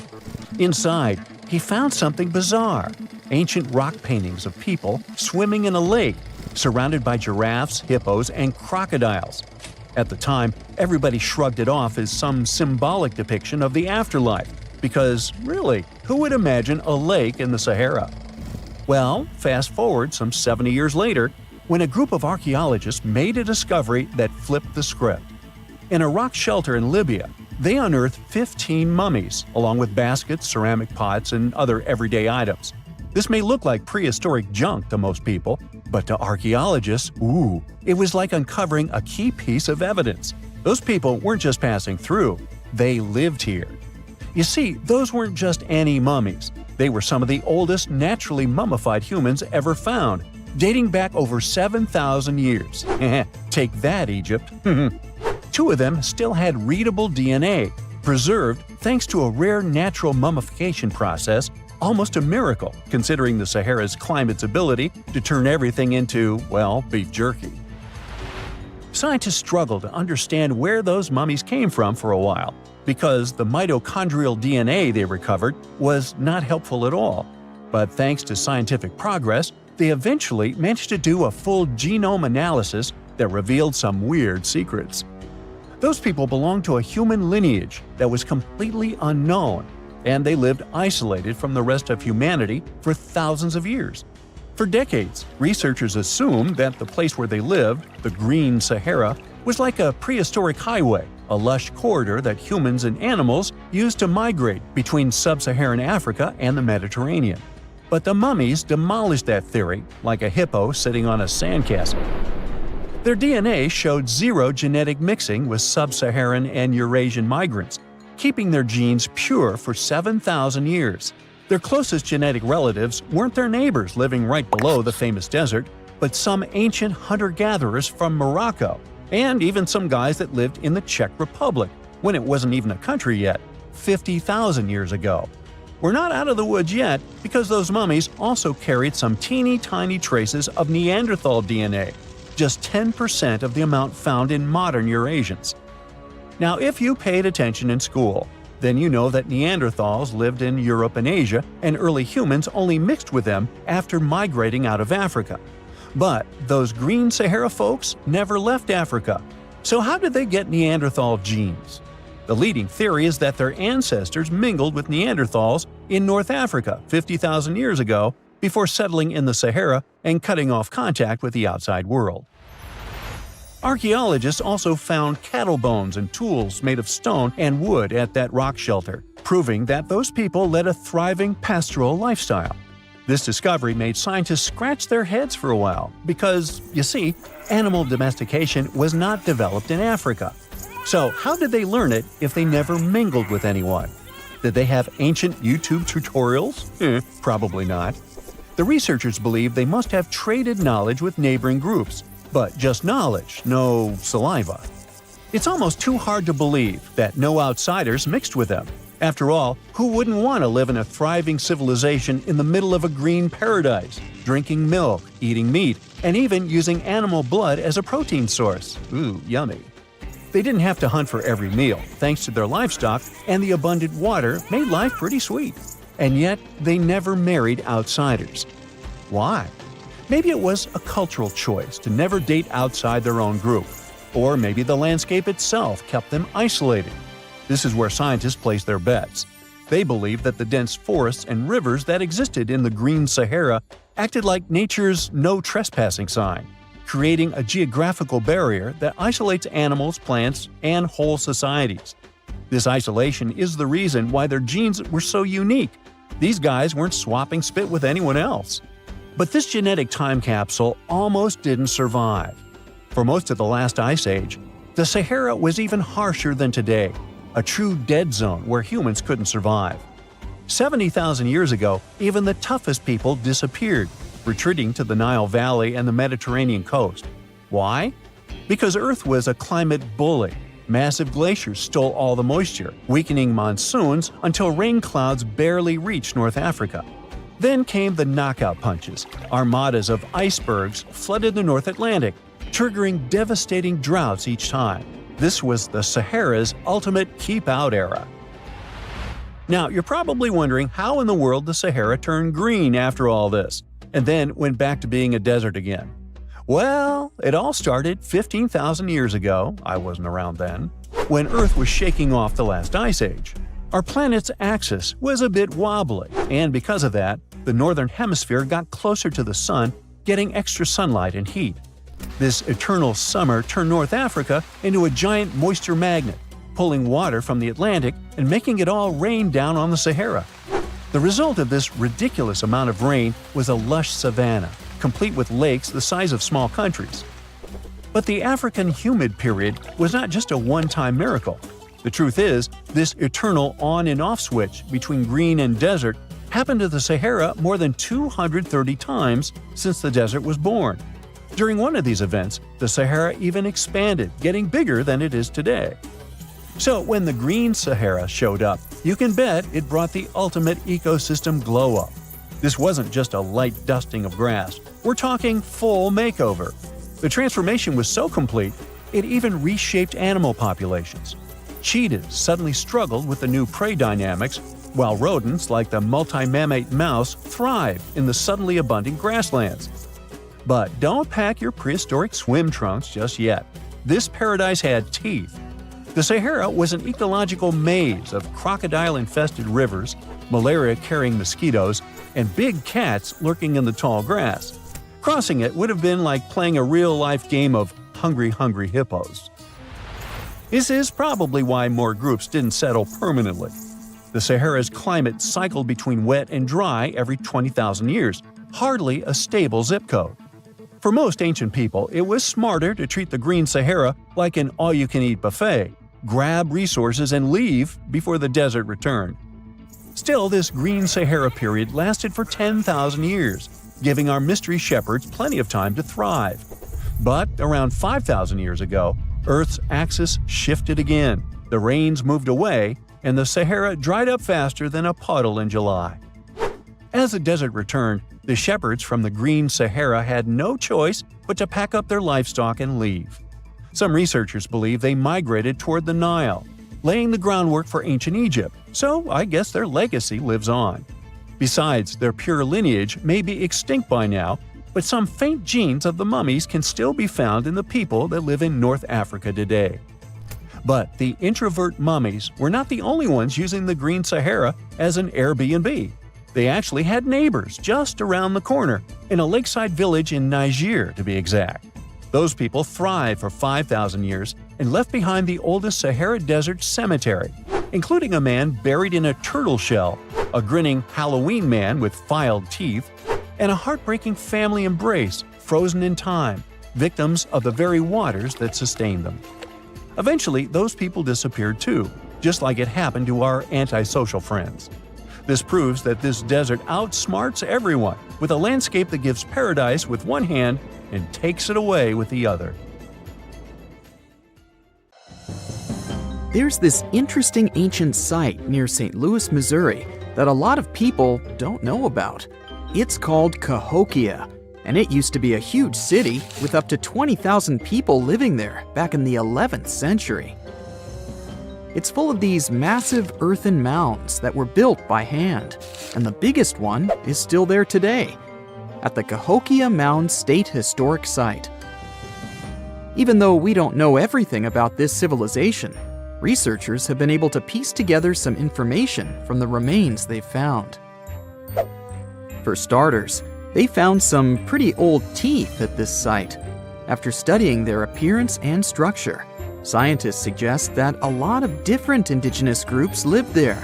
About a third of them came from other areas in the middle of the continent, which they figured out by studying the different levels of various substances in the teeth. And get this, the way the mounds are arranged shows that this was actually a planned-out city, not just a bunch of villages grouped together. The rulers lived on top of the mounds, while everyone else lived in other structures. It's amazing to think that they were doing things like farming, hunting, logging, pottery, and weaving, all within this one giant city. Right in the middle of Cahokia, there was this giant mound that was about 100 feet tall, and around it, there was this huge wooden fence. Inside the fence was the city center, which had a big open space called a plaza. Archaeologists think that the plaza was designed to represent the 4 cardinal directions of the world. It was like the people who built it wanted to create a place that was in harmony with the universe. The center of the city was where they held ceremonies and events, and it was such a big deal that people from outside Cahokia would come to be a part of them too. What became of this city? Hard to tell. Some people think that the reason it fell apart is that they cut down too many trees and the land got all messed up. Other scientists believe that's not true, because the soil was still in pretty good shape after the city was gone. The Europeans were not even around at that time, so they couldn't have influenced the downfall of Cahokia either. There's also one theory that suggests there were fights with other communities that caused the city to collapse. These days, there are over 65 preserved mounds, and you can even climb the steps of the tallest one. The best part is that local authorities are thinking of making it a national park, so you should totally plan to visit before it gets too crowded. Mohenjo Daro is another lost ancient city that's still surrounded by mystery. Located in modern-day Pakistan, it was a city that flourished during the Bronze Age, and it was extremely advanced for its time. It had things like water systems and fancy architecture that other cities didn't have back then. Despite these features, it's not as well known as other ancient cities, like those in Egypt or Mesopotamia. What's even weirder is that at some point, the city was abandoned, and no one knows why.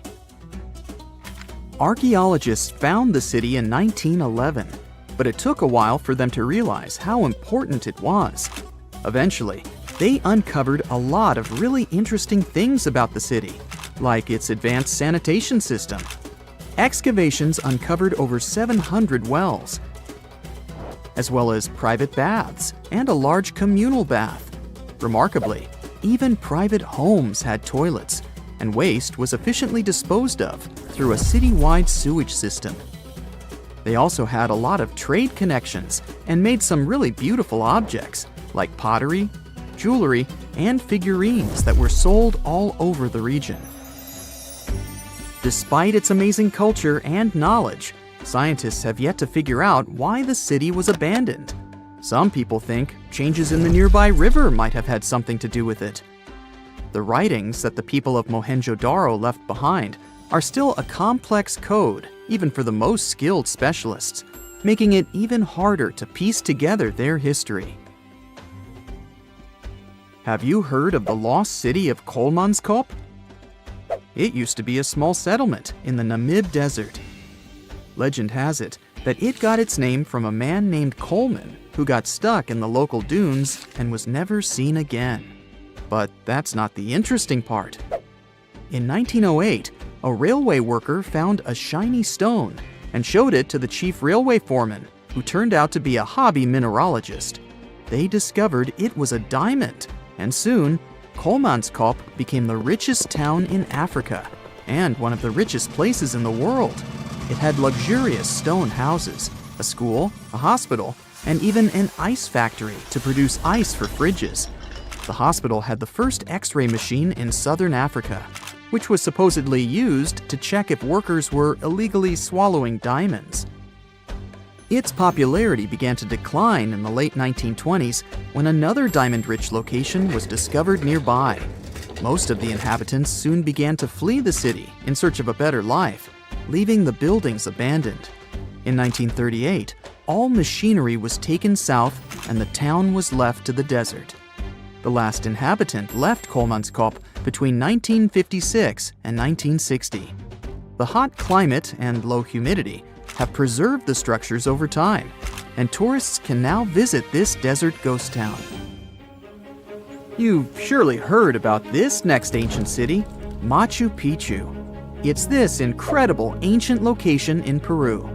It stretches across a huge piece of land in the Andes Mountains and sits high above sea level. It's even considered one of the wonders of the modern world. But here's the thing. Scientists aren't exactly sure what it was used for. It could have supported up to 750 people, but there aren't a lot of human clues left behind. Some people think it was more of a spiritual or ceremonial place, while others believe it may have been like a fancy spa retreat for the nobles. The extensive terraces might mean it was used for crop testing or as a trading hub. And there's even a theory that it was used as a prison because they found a cell-like area too. It's amazing that even today, archaeologists and historians are still puzzled about how it was built. Did you know that they probably didn't even use wheels for transportation? And those massive granite rocks were somehow pushed up the steep Andean mountains, even though most of them weighed a lot. Some historians think that hundreds of people worked together to push each rock up the peak. The huge stones at Machu Picchu are also so close together that you can't see any cracks between them. It's pretty cool because it also makes the area safe during earthquakes, which is important since Peru is a shaky country. But how did the stones stay put during all those quakes? They actually move a little bit, but then they go back to their original spot, almost like they're dancing. Some people think wet wooden wedges were used to keep them in place, but that doesn't really add up, considering how big the structures are. Locals back then also seem to have built Machu Picchu without using any pack animals or iron tools. They had to sculpt and put everything together using mostly their hands. Plus, the citadel is built on a fault, so they had to move a bunch of stone and earth to make it flat. Scientists also think that the real construction is actually underground because of the deep foundations and drainage system. In fact, there's a hidden water system that was just recently discovered using 3D scanning. They didn't even use mortar to put the granite blocks together. They were so precise that you can't even fit a sheet of paper between them. One theory suggests that people that lived there used stone tools made of a harder material than the stone they were cutting. They finally did it.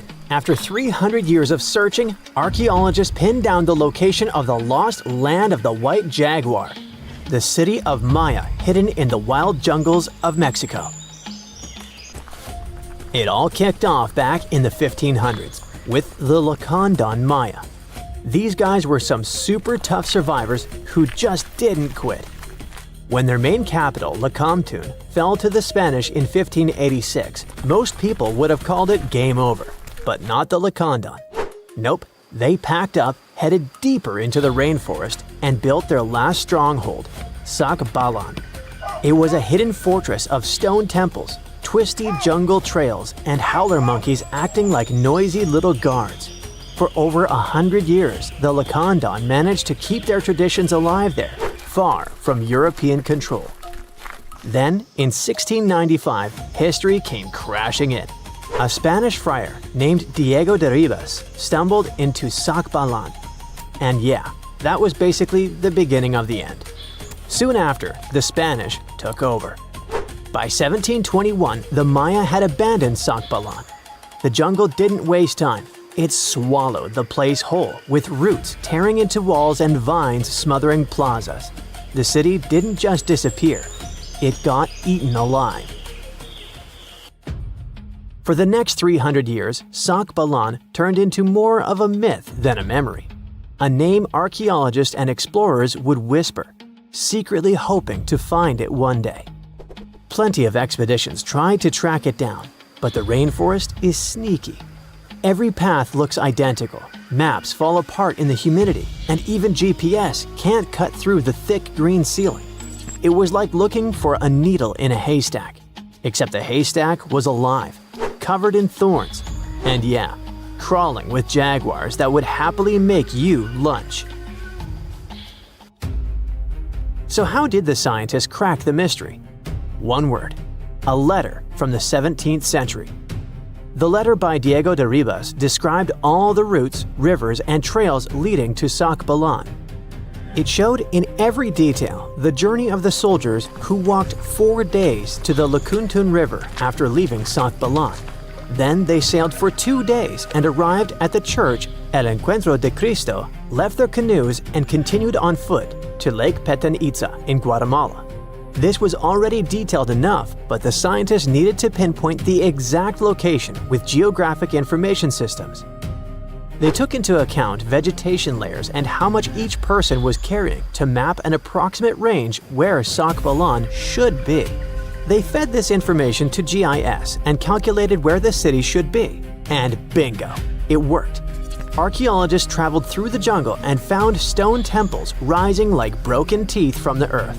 There were also some tools and ceramics, and a Spanish church right in the middle of the ruins. The discovery isn't just about cool ruins, it rewrites history. For decades, people assumed the Lacandon simply scattered after Lacomtun fell, but Sak Balan proves they regrouped, fought, and preserved their culture for over a century more. It's like discovering the final chapter of a book we thought ended too soon. There's also irony here. The Spanish friar who revealed Sak Balan helped doom it. Yet his letter, centuries later, also helped save its memory. Today, the ruins sit inside a biosphere reserve, protected by the same jungle that once hid them. Tourists can't just waltz in. It's raw, tangled, alive. The city breathes again, but on its own terms. Scientists just uncovered another lost city, buried under the thick jungles of Mexico. It had been hiding there for 600 years. The place is called Gengola, and it's massive, about 360 hectares with more than 1,100 buildings, 2.5 miles of defensive walls, its own network of roads, and a super organized city plan. Because it was so deep in the jungle, you'd never realize how huge it really was unless you spent years hiking through it. But modern tech swooped in to save the day, using LiDAR, a kind of laser scanning tool. Researchers flew over the site, and in just 2 hours, they had a full 3D map of the entire city. Gengola was built sometime between 1350 and 1521, back in pre-Columbian times, and it used to be buzzing with life. It was a major hub for the Zapotec people, who had been around in the region since about 600 BCE. Families there lived in homes with big central patios surrounded by rooms, and as they got new members, they just add more rooms and stretch their houses out. They even used the mountains around them as natural walls and channeled mountain water for drainage. A lot of their buildings are still standing, which is wild considering how much time has passed. By the late 1400s, the Zapotec were real powerhouses along the Pacific coast. They even fought off the Aztecs, who were constantly trying to expand. At Gengola, they survived a brutal 7-month siege. But even though hiding in the mountains kept them safe, it wasn't perfect. They didn't have enough fresh water or farmland to feed everyone. Just 12 miles away, the smaller city of Tehuantepec had what they needed. So the Zapotec moved there right before the Spanish arrived in 1521. What the scientists have seen so far is just scratching the surface. That LiDAR scan revealed more than 1,000 buildings, and archaeologists are planning years of research to figure it all out. Instead of digging everything up and risking damage, they'll use advanced scanning tech to keep studying the city safely. Alright, now let's hop across the world to Egypt, where archaeologists stumbled on a whole lost city called Imet, tucked away in the eastern Nile Delta. The place was buried under layers of mud, water, and time, hiding in a swamp that's been shifting and changing for thousands of years. Scientists first noticed it from way up high in faint little clusters of mud brick foundations in satellite images. The shapes looked shaky and ghost-like, but too neat to be natural. So they followed the patterns down on the ground, started digging, and the city started coming back to life. They found multi-story tower houses, basically mini skyscrapers of the ancient world. They had multiple floors, thick foundations, and could handle some serious weight. That kind of vertical living is super rare in Egypt, especially outside the Nile Delta. It showed that people in Imet weren't just spreading across the land, but stacking upward, which means the city was packed, carefully planned, and way more urban than anyone thought for that time. And it wasn't just fancy housing either.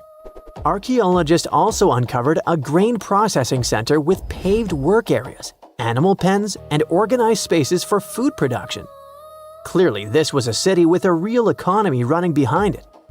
Not far from there, they spotted a ceremonial road that once led to a temple for Wadjet, Imet's patron deity.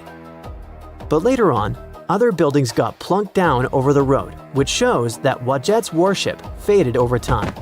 Still, the ruins coughed up some amazing relics, a green faience little funerary figurine, and a stela showing Harpocrates perched on crocodiles and gripping snakes. He was the Greek spin on Horus, deity of silence, secrets, and the newborn sun. And there was even a bronze sistrum, an ancient Egyptian musical instrument decorated with twin heads of Hathor. Turns out, Imet was active from around the 4th century BCE onward, stretching from Egypt's late period into the Roman era. Its location along trade routes made it a magnet for merchants and pilgrims visiting Wadjet's temple. So it wasn't just hanging on, it was thriving, connecting, trading, and adapting with the times. And this isn't just another dusty ruin. Imet is giving us a window into everyday life, religion, and urban planning in the Delta, which we've always known way less about compared to the big pyramids and tombs. Hey, how do you feel about taking a trip back in time? We're diving into the history of the Amazon forest to unravel the mystery of its lost cities. Grab your bug spray and hop on. The Amazon forest is the world's largest rainforest. The environment there can be extremely challenging for human life. Yet, the legend goes that the Amazon has been home to sprawling settlements, rich in unmeasurable wealth. Could that really be true? Or is that none other than a figment of our collective imagination? The legend of El Dorado might be the myth that started this whole thing. As European explorers began their excavations in American lands back in the 1500s, word got out of an Amazonian civilization that used to paint their leader in gold as an offering to higher powers. The legend of El Hombre Dorado, aka the Golden Man, began to quickly spread around Europe. Explorers got excited at the possibility of finding an infinite amount of gold, somewhere deep within the Latin American jungle. And as you can imagine, expeditions to the continent began to multiply with each passing year. It didn't take long before explorers found this civilization. They were known as the Muisca people and were located in Colombia, near Lake Gudavia. The Muisca people had a tradition of painting their leader, aka the Zipa, from head to toe in gold. In a ceremonial gesture, the Zipa would swim into the river, spreading gold dust all over the lake. For the Muisca, this was their way of acknowledging and thanking the higher powers of the universe they believed in. When European explorers heard and witnessed this practice, they were amazed. For them, gold was used solely for commercial purposes as their main currency for trade. This made them think that the Muisca people must have stacks and stacks of gold hidden somewhere in the jungle for them to use it so abundantly. Well, that's how the legend of El Dorado was born. What was once the practice of El Hombre Dorado traveled on word of mouth until it became El Dorado, a fictional city that was most likely to hide piles of gold. The hunt for this city led Europeans to spend large amounts of money to scour the Amazon forest. Unfortunately, all of their expeditions came back empty-handed.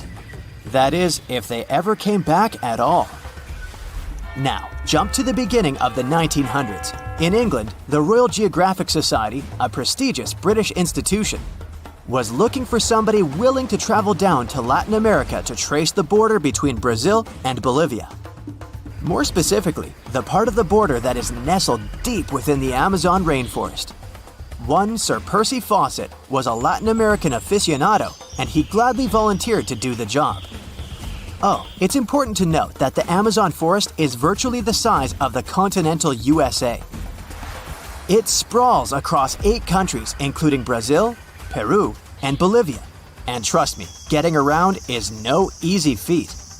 The jungle is covered in dense vegetation, and in addition to that, it's home to insane predators such as anaconda snakes, panthers, crocodiles, piranhas, and so on. But despite all that, Fawcett was very successful in his mapping adventure and seemed to be wanting to come back more. Back in England, Fawcett would scour diaries from other explorers hoping to learn more about the ancient Amazonian civilizations. He would read about the Incas and the Mayans and the great empires they built. He believed that if the Incas were capable of building empires that stretched over 2 million square miles, this could mean that other Amazonian civilizations could have thrived there too.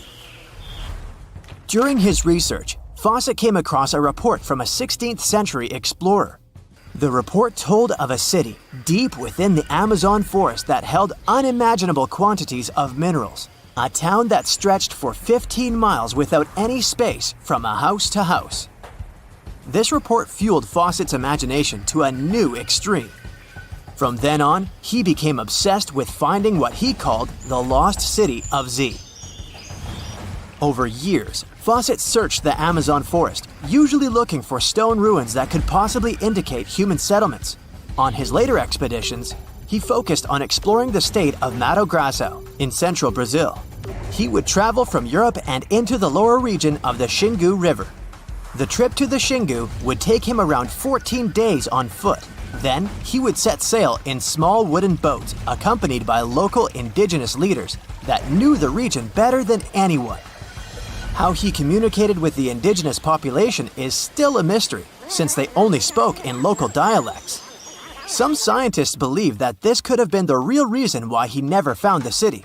They believed he wasn't able to communicate what exactly he was looking for. And this was not his greatest difficulty. As we've said before, Amazon is not a kind place for its visitors. In his diaries, Fawcett tells of encounters with a 60-foot-long anaconda, which he bravely survived. He writes of endless sleepless nights and waking up with his hands and feet swollen from mosquito bites. Some of his peers said he was invincible and tireless, but the day came during his 8th expedition when he didn't make it back home. Fawcett disappeared without leaving any trace behind. Some even suspect that he was close to reaching his lifelong goal. On the day of his disappearance, he sent an optimistic letter to his wife saying there was nothing to fear. And that he was setting out on a certain final search.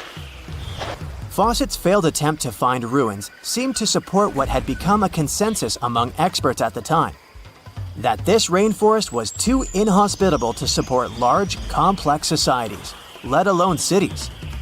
Experts were convinced that the Amazon's lost cities were nothing more than fiction. That is, until the 1960s, when modern research began to find evidence that suggested otherwise. Scientists discovered patches of extremely fertile soil. They called it Black Earth. And apparently, they found lots of it in the Amazon, especially alongside rivers. Further research even showed that such soil was created by human waste or the intentional burning of forests, which adds nutrients to the soil below, which could only mean bingo! The discovery of Black Earth was the evidence that large-scale agriculture was possible and probably did exist amidst the Amazon, confirming that settlements could have formed there after all. In the 1990s, along the Xingsu River in Brazil, a team of archaeologists from the University of Florida made a remarkable discovery. Working alongside local indigenous people, they found very long ditches.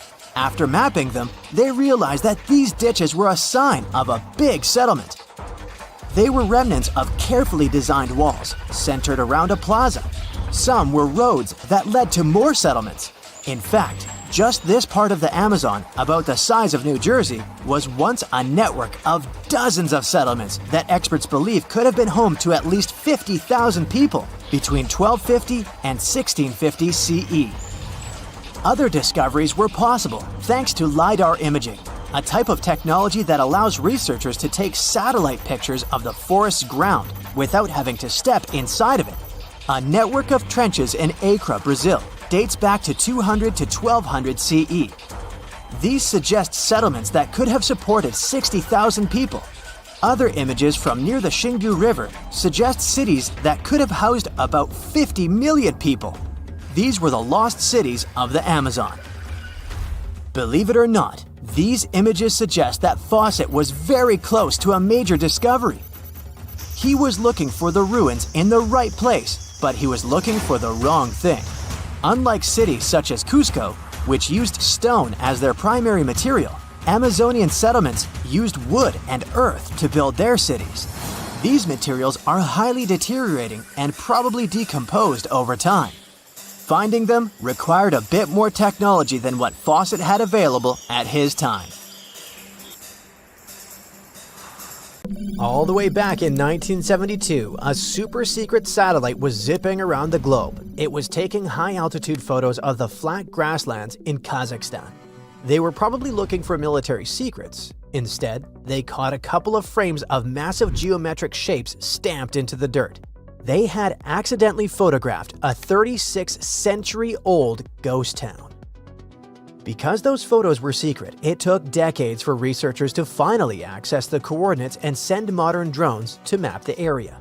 That's how they uncovered a 346-acre ancient settlement.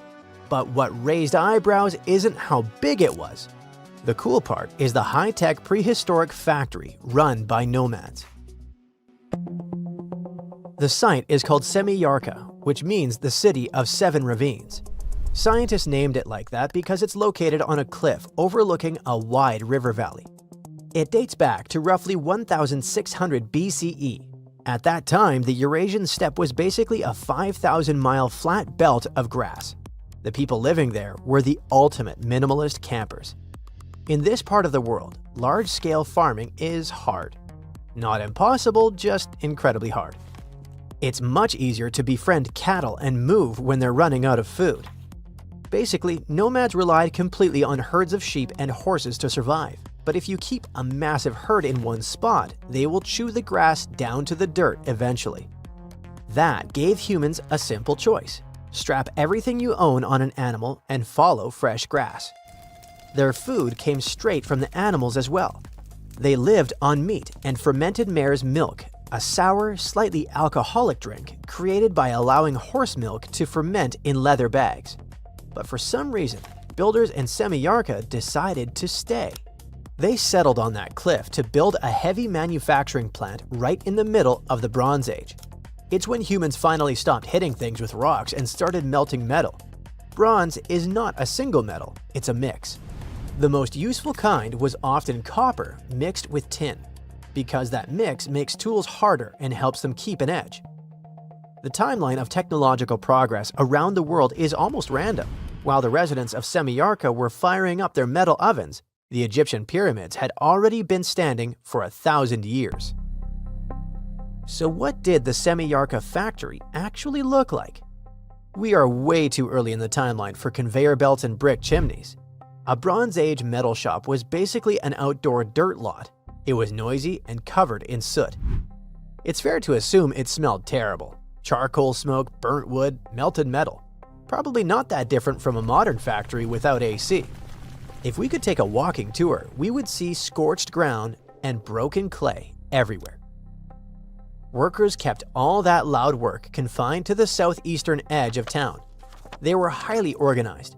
Archaeologists are certain this was a dedicated factory because they found two very specific things: crucibles and slag. A crucible is a heavy-duty clay cup specifically designed to survive sitting inside a 2,000-degree fire. Slag is the ugly, glassy garbage left behind after you pull the useful metal out of a rock. You cannot make slag by accident. It only forms when you intentionally melt metals. But what were they making here? Creating bronze was the ultimate survival upgrade for that time period. If you try to chop down a tree with a pure copper axe, the blade will bend like a cheap spoon. You'll have to stop, put the axe on a rock, and hammer it flat again. By adding a little bit of tin causes a chemical reaction that locks the metal atoms in place. The final product is incredibly hard. Many of the passing nomads drove massive wooden wagons, roughly the size of a modern mobile home. They had solid wood wheels and required teams of oxen to pull them. Maintaining those giant wagons required sturdy tools, making Semillarka the ultimate highway pit stop. They were mixing around 12% tin into their copper. Tin is a soft, silvery metal that melts at surprisingly low temperatures and acts as a heavy-duty chemical hardener when stirred into a vat of boiling copper. In the ancient world, tin was incredibly hard to find. Copper is fairly common, but entire empires would panic if their tin supply chain broke down because you cannot make bronze without it. Semillarka was sitting on a local gold mine. They had access to tin in the nearby mountains, which could mean they controlled the exact ingredient everyone on a 5,000-mile steppe desperately needed. But what happened, and how did it end up a ghost town? We know for a fact they were not defeated by some other nomadic tribe or an army. Something like that would leave a various obvious dirt crime scene, from skeletons to a massive layer of black ash where stuff was burned down. There would be dropped weapons, those made on site. Semillarka has none of that. Instead, archaeologists found a clean exit. The locals packed up their valuable tools, gathered their herds, and did what nomad tribes do. They moved on. At least we assume so for now. It's possible that they accidentally destroyed their own neighborhood. To keep an oven hot enough so it can melt metal, you need a lot of wood, which means they probably chopped down every single tree for miles. Without tree roots to hold the dirt together, the soil turns to dust. The grazing grass disappears. When it happens, traveling customers stop showing up. The town essentially turned its own front yard into a barren wasteland just to keep the factory fires burning. This whole domino reaction would leave clues, but the news is pretty fresh, so we might learn more soon. Semillarka probably simply faded away. It's certainly not the only advanced settlement that ended up lost in time. On the vast, empty steppe of the Ural, there's a city planned like a fortress from day one. That's Archaeim. It was another unexpectedly advanced place for this time. From above, the enclosing wall forms an almost perfect circle, about 520 feet across. Concentric walls ring the site, with a defensive ditch outside. Inside, roughly 60 houses curve along the walls like puzzle pieces. The layout shows careful planning and a well-organized community. Then there is Akrotiri. This Bronze Age town on the island of Santorini was buried by a massive volcanic eruption. The falling ash acted like concrete and actually locked the entire city in a perfectly preserved time capsule. Excavators found multi-story houses stacked on top of each other. You can still see vibrant paintings of ships and dolphins glowing on the walls. Inside the homes, water once ran through indoor terracotta pipes long before modern plumbing existed. There is also Derinkuyu in central Turkey. We only know it existed because of a home renovation gone wrong. Back in 1963, a local man took a sledgehammer to a wall in his basement. The wall crumbled and revealed a dark tunnel. He walked inside and accidentally discovered an 18-story underground doomsday bunker. It was a massive labyrinth carved out of soft rock, designed to hide 20,000 people. They even carved 1,000-pound solid stone wheels that they could roll across the hallways to seal the doors and block invaders. If you like Lord of the Rings, this has to remind you of dwarves and how they lived. One of the coolest things about modern tech is that it lets us map ancient places almost perfectly. Satellites and remote sensing tools can scan the surface of Earth and trace walls, streets, and workshops that have been buried for thousands of years. Once we have that map, we can rebuild the site digitally and even walk through it in a virtual model. It's not the same as standing on the step and melting bronze in open air, but it's the closest we get to stepping back in time. There are still countless vanished hubs waiting to show up on the next scan. Who knows what your neighborhood will look like in 3,600 years? Well, get this. Scientists could bring Neanderthals back to life within the next 20 years. Not as fossils, not as simulations, but as actual living beings. And no, this isn't a sci-fi movie pitch, but a real debate happening right now in genetics labs and ethics panels around the world. The DNA has already been decoded, and the only thing standing between us and a living Neanderthal is whether we should do it, not whether we can. So let's get some things clear. Neanderthals weren't cavemen dragging clubs around as cartoons taught us. They were just like humans, our close cousins, who lived across Europe and Asia for hundreds of thousands of years. They cared for injured members of their society, made tools, wore clothing, and survived scary Ice Age conditions that would wreck most modern humans. Then, around 35,000 years ago, they vanished. No one fully agrees on why. Changes in temperatures, competition with Homo sapiens, health issues, or interbreeding. All of it probably played a role. The reason this resurrection talk even exists is that scientists finished sequencing the entire Neanderthal genome back in 2010. It's like an instruction manual written in DNA, telling a body how to grow, function, and survive. Now, once you have that manual, the question shifts from what were Neanderthals like to could we rebuild one? This is where CRISPR enters the story. It's a gene editing tool that works like molecular scissors. It lets scientists cut DNA at precise spots and replace sections with different genetic code. They already use it to study health conditions, edit embryos in animals, and even modify human stem cells in labs. Now, in theory, scientists could take human stem cells and slowly replace modern human DNA with Neanderthal DNA, piece by piece. One famous geneticist from Harvard says it could happen within a couple of decades. He doesn't mean that copying a Neanderthal straight from a fossil, because ancient DNA is too damaged for that. Instead, his idea is to take human DNA and slowly change it piece by piece until it matches Neanderthal DNA. So it wouldn't be a copy from the past, but a modern human body rebuilt using Neanderthal instructions. Whoa! Scientists are willing to go through all that because they want answers to questions like why Neanderthals disappeared and we survived. How did their brains work compared to ours? Did they think differently, feel differently, or process language in unique ways? A living Neanderthal could answer questions that bones and fossils never can. Some researchers even think this could help modern medicine. Since Neanderthal genes influence immunity, metabolism, and inflammation, studying a full Neanderthal biology could reveal why certain conditions hit humans the way they do today. So, in a strange way, reviving them could help us. But all this excitement hits a wall made of ethics. A Neanderthal wouldn't just be a lab mouse, it would be a person. That single fact flips the entire project upside down.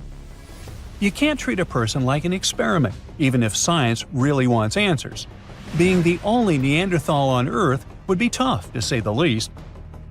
They'd have to live with no culture, no community, no one who would want to truly share their biology. They'd grow up surrounded by modern humans who would study them nonstop and forever label them as an experiment. So, critics of the idea are sure that kind of isolation could cause serious psychological damage. There's also the issue of consent, which the experiment would completely break. No Neanderthal can agree to being born into a modern world, raised by humans, studied for life, and used as proof of a theory. Consent is crucial in medical ethics, and you can't even test meds without it. Cloning a human ancestor would break that rule. Now, if we forget about ethics, there are also serious biological risks. No one knows how a reconstructed Neanderthal genome would behave in a modern human womb. Pregnancy alone could be dangerous. Development might not follow expectations. Immune reactions could go wrong. Even small genetic mismatches can cause massive problems when you're building a whole human from scratch, And even if everything worked out, the results might disappoint. One individual couldn't recreate Neanderthal society, and behavior comes from culture as much as DNA. Without a full population, the answers we get could be shallow, misleading, or incomplete. The debate on whether we should or should not bring back Neanderthals is so intense because the possibility of doing so is very real. Genetic engineering keeps accelerating, and the tools keep getting cheaper, faster, and more precise. Right now, no lab has approval to try this. No Neanderthal embryo exists. But scientists, ethicists, and state officials already argue about rules, limits, and red lines, which is another proof of how close it feels. It also brings up the big question of whether scientific curiosity has limits and who gets to decide them. Right now, there's no law that bans resurrecting extinct humans. Once one country allows it, others could follow, faster than the rules can keep up. And then, there are scientists who counter all this with a different argument. What if not doing it is also unethical? They point out that we already revive extinct animals, manipulate genomes, and alter life at the deepest level. Understanding Neanderthals could help modern humans survive future climate shifts or mass health disorders. If Neanderthals thrived in extreme conditions, their biology could hold survival clues we desperately need. From that perspective, if we refuse to explore this knowledge, it could cost the world many lives someday. If all this doesn't touch your heart at all because you have nothing to do with Neanderthals, here's a surprise for you. When you look in the mirror, you're probably staring at a tiny piece of one of them. It could literally be in your DNA. According to a study from a couple of years ago, Neanderthals didn't just vanish into thin air, but blended into us. Modern humans, whose ancestors migrated out of Africa, carry about 1 to 4% of Neanderthal DNA. Scientists only have a handful of high-quality Neanderthal genomes to study, just 3 really solid ones. They come from bones found in a cave in Croatia that are about 50,000 to 65,000 years old, plus 2 others from Eurasia dating to around 80,000 and 50,000 years ago. It's not a lot to work with, which means every new discovery matters a lot. Every person has 2 versions of each gene, one from mom and one from dad. When 2 very different groups mix, their offspring end up with more genetic variety. The scientists compared DNA from those 3 Neanderthals with genetic data from about 2,000 modern humans. What they found was shocking. Neanderthals themselves may have carried up to 3.7% modern human DNA. So Neanderthals weren't just mixing into us, we were mixing into them too. Roughly 1 out of every 30 Neanderthal parents may have been a modern human. And this didn't happen just once. The DNA shows at least two big periods of mixing. One happened around 200 to 250,000 years ago, and another around 100 to 120,000 years ago. There may have been more, but DNA is like a blurry photo. The older the event, the harder it is to see clearly. According to another recent study, most Neanderthal DNA in modern humans came from one long, intense mixing period about 47,000 years ago that lasted nearly 7,000 years. That's generations growing up together. This lines up with real bones, too. Scientists found skulls about 100,000 years old in Middle Eastern caves that look mostly like modern humans, but with thick brows and other Neanderthal-style features. Sadly, it looks like Neanderthals had a much smaller population than scientists thought. This makes it harder for them to stay genetically separate. As waves of modern humans kept moving out of Africa and mixing with them, Neanderthals didn't disappear, but dissolved into the larger human population. So, Neanderthals didn't lose the game of evolution. They're part of us. It's something worth keeping in mind when you think about the ethical side of bringing back one of them. There's something absolutely massive and deeply unsettling hiding right next to Stonehenge. More than a dozen giant pits carved into the ground. They're all spaced with eerie precision and form a perfect circle, more than a mile wide. For years, nobody could explain them. They were too big to be animal traps, too organized to be natural sinkholes, and way too deliberate to be random. And the biggest question was, who had the power, knowledge, and reason to reshape the land on this scale 4,000 years ago? So these pits surround a place called Durington Walls, a huge Neolithic settlement just a short walk from Stonehenge. Archaeologists now say humans dug them around 2500 BCE, during the late Neolithic period, when people supposedly lived simple farming lives without metal tools, written language, or modern math. Each pit stretches about 30 feet across and plunges roughly 15 feet down, and together they form an almost flawless ring. To prove the pits weren't natural, scientists went full detective mode. They drilled soil cores and tested the dirt itself, including microscopic traces of ancient DNA and something called luminescence dating, which tells you when the soil last saw sunlight. Every test pointed to the same answer.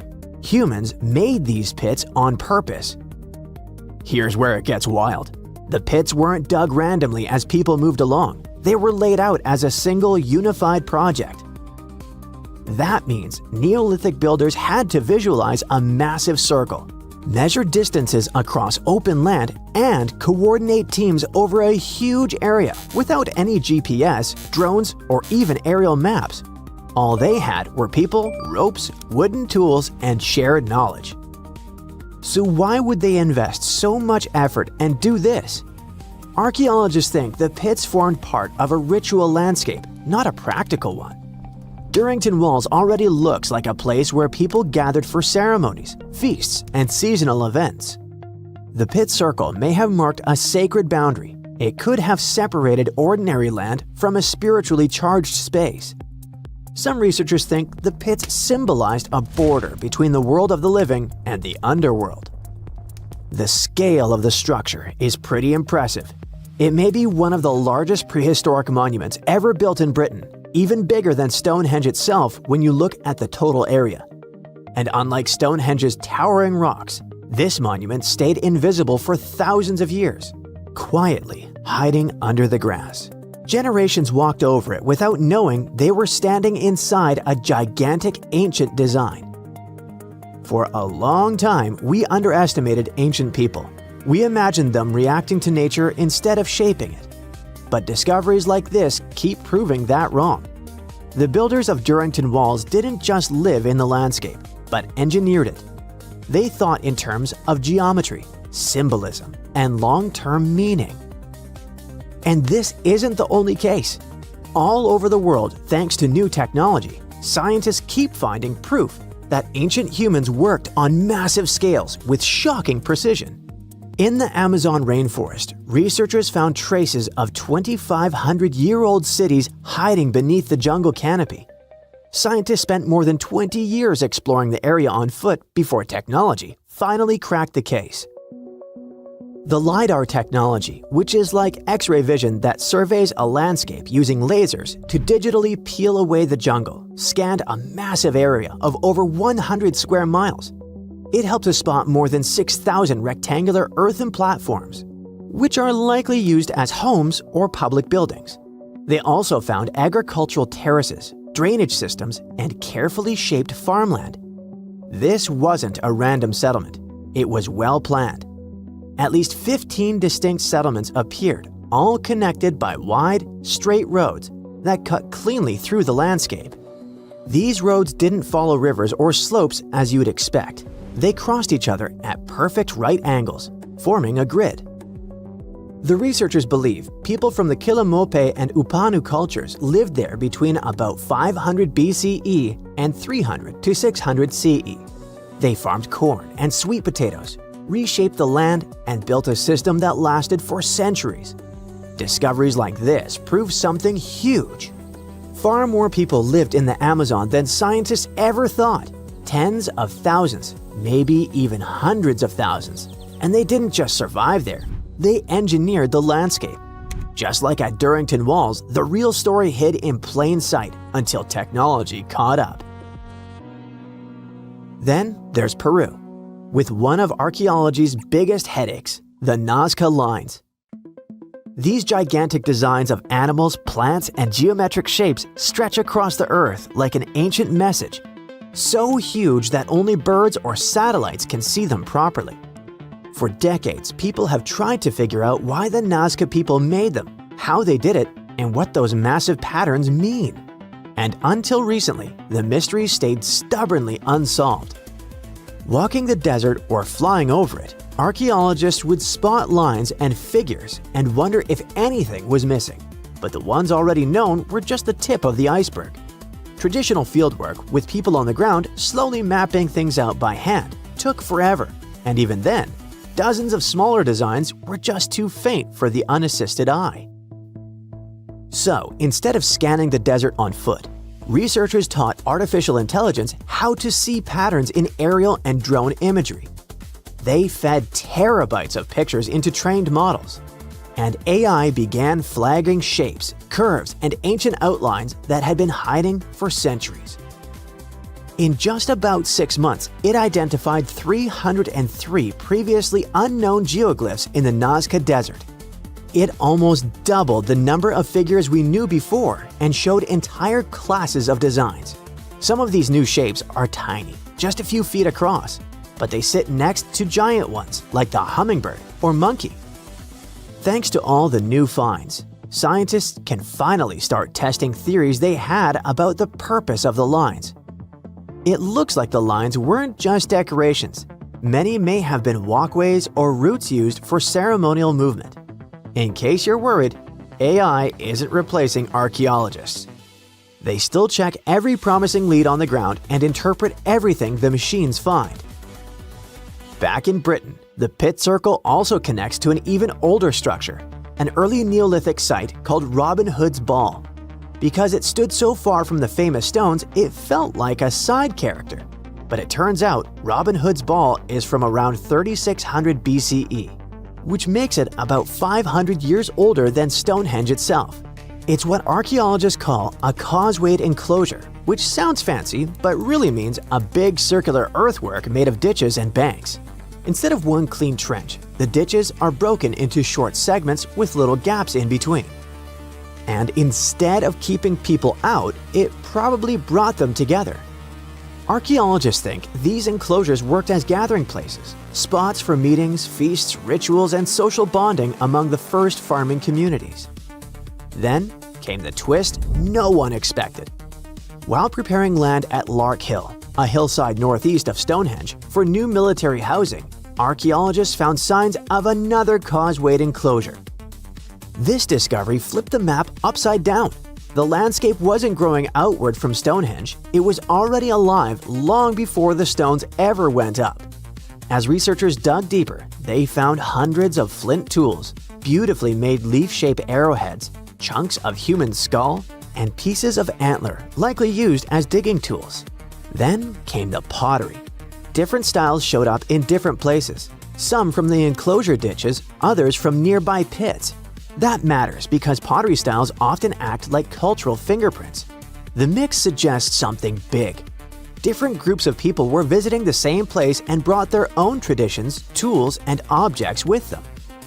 All of this changes how we see Stonehenge. The stones didn't appear out of nowhere. They rose in a landscape already loaded with meaning, memory, and movement. Every new discovery like the ones near Stonehenge in the Amazon jungle and Peru forces archaeologists to rewrite textbooks and the whole world to rethink the idea of progress. It turns out that ancient people made up for the absence of steel and electricity with observation, creativity, and shared meaning. One more step in the wrong direction, and the crossbows will release their arrows. If you open the wrong door, you'll end up in a river of mercury. It's almost impossible to get out of this place, but it is even more difficult to get here. No, this is not a location from an adventure movie, but a treasure hunter. This is a real giant tomb filled with traps and streams of toxic mercury. And it's not somewhere deep in the Amazon jungle or an unknown island. This tomb is located in central China, near the city of Xi'an. And you know what the coolest thing is? This tomb was built more than 2,000 years ago. And even now, in the 21st century, we still don't know how to get there. But let's start from the beginning. Many of you have probably heard of terracotta statues. Thousands of clay sculptures of people. Those statues were first found in 1974, when a group of peasants were digging decks near Xi'an. They found a detailed human-sized figure, and that was 1 out of 1,000. Each figure was made as realistic as possible. Each of them was unique and had its distinctive details. More than 50 years have passed, and scientists are still digging up these sculptures. The number has already exceeded 8,000. But what are they doing there? What is their purpose? Terracotta sculptures are kinda guarding the tomb of Emperor Qin Shi Huang. He was such an influential man in China that he wasn't just buried in a tomb. His servants created a giant coffin complex the size of a small town. So, if thousands of clay guards symbolically protect this place, it's difficult to imagine what's in the center of this ancient, gigantic tomb.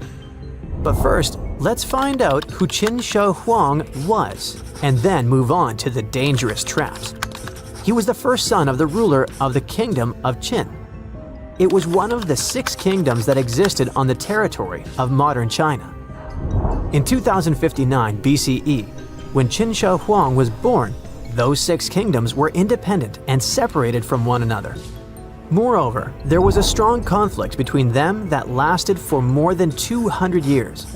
But Qin Shi Huang turned out to be the man who managed to conquer and unite all these kingdoms. He became more than just a king. He became the first emperor of China. But how did he complete a seemingly impossible task? Natural disasters, clever strategy, tactics, and skills helped him to conquer the 6 kingdoms.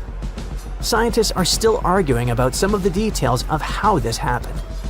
All that can be said is that Qin Shi Huang was a very wise and intelligent emperor.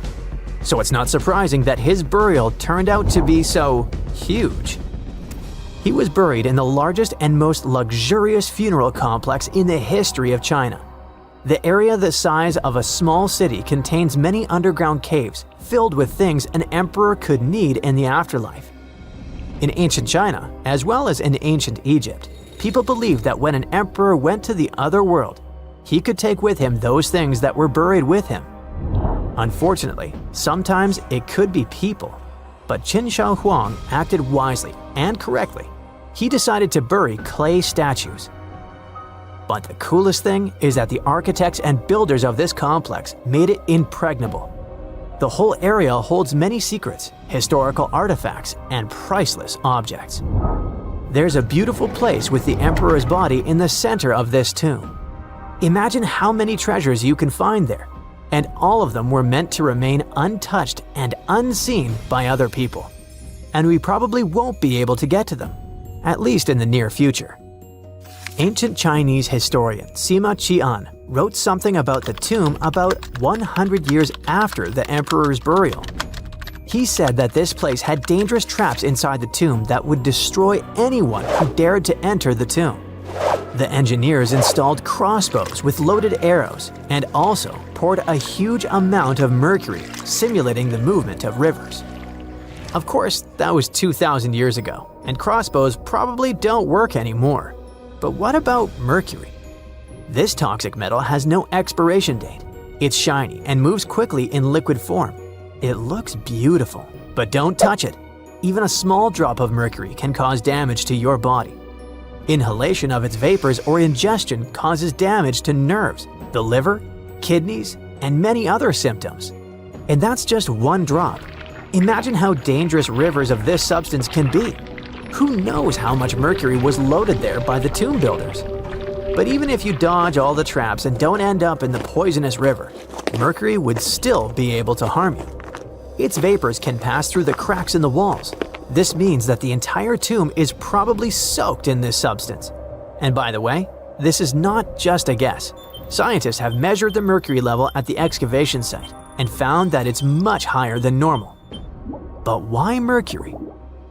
In ancient China, mercury was considered the elixir of youth, the source of immortality. According to the records, Qin Shi Huang often took pills with this element. Perhaps this was the reason that his life ended at the age of 49. In any case, people can damage ancient structures and artifacts during excavations. For example, archaeologists caused great damage to Tutankhamun's tomb during its exploration. You dig around, but then suddenly the entrance collapses and you destroy vases, scrolls, interior decorations, and other stuff. But even if you do everything carefully, the writing and drawings on the walls can be destroyed by sunlight or oxygen.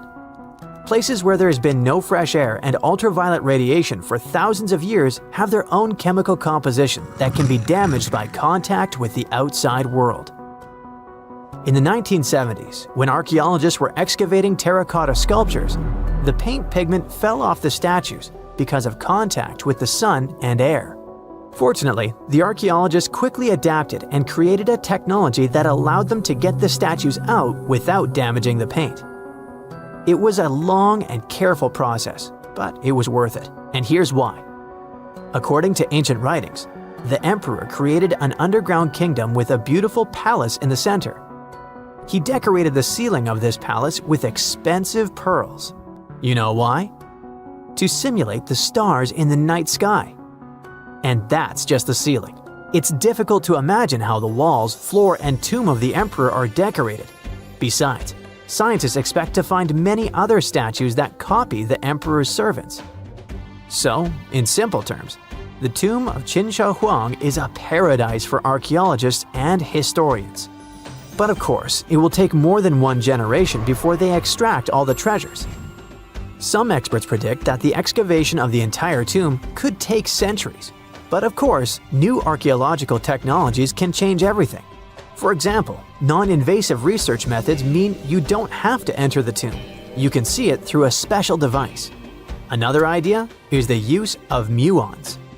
Those are subatomic products that appear as a result of the collision of cosmic rays and atoms in the Earth's atmosphere. The point is that these muons can penetrate through solid objects, just like X-rays. Or how about nanotechnologies? Imagine millions of tiny digger robots climbing into a tomb and starting to scan the area. They transmit the data to a computer, and then scientists create a holographic model. It all sounds cool, but to be honest, the charm of archaeology is lost here. It's one thing when you carefully dig up some ancient artifact with your hands, see it with your own eyes, and scrupulously clean it from the ground. And it's completely different when you watch it on a computer screen. But in any case, technologies using muons or some kind of robots ensure people's safety. It's better if a computer falls into a trap than if it happens to an archaeologist. Once upon a time, I searched through the jungle, following a map poorly drawn on a piece of cloth. After days of walking, I reached an ancient Mayan temple. As soon as I stepped in, a strange noise echoed. I turned to leave, but suddenly the floor cracked beneath my feet. I fell into a 1600-year-old tomb. Finally, I got lucky.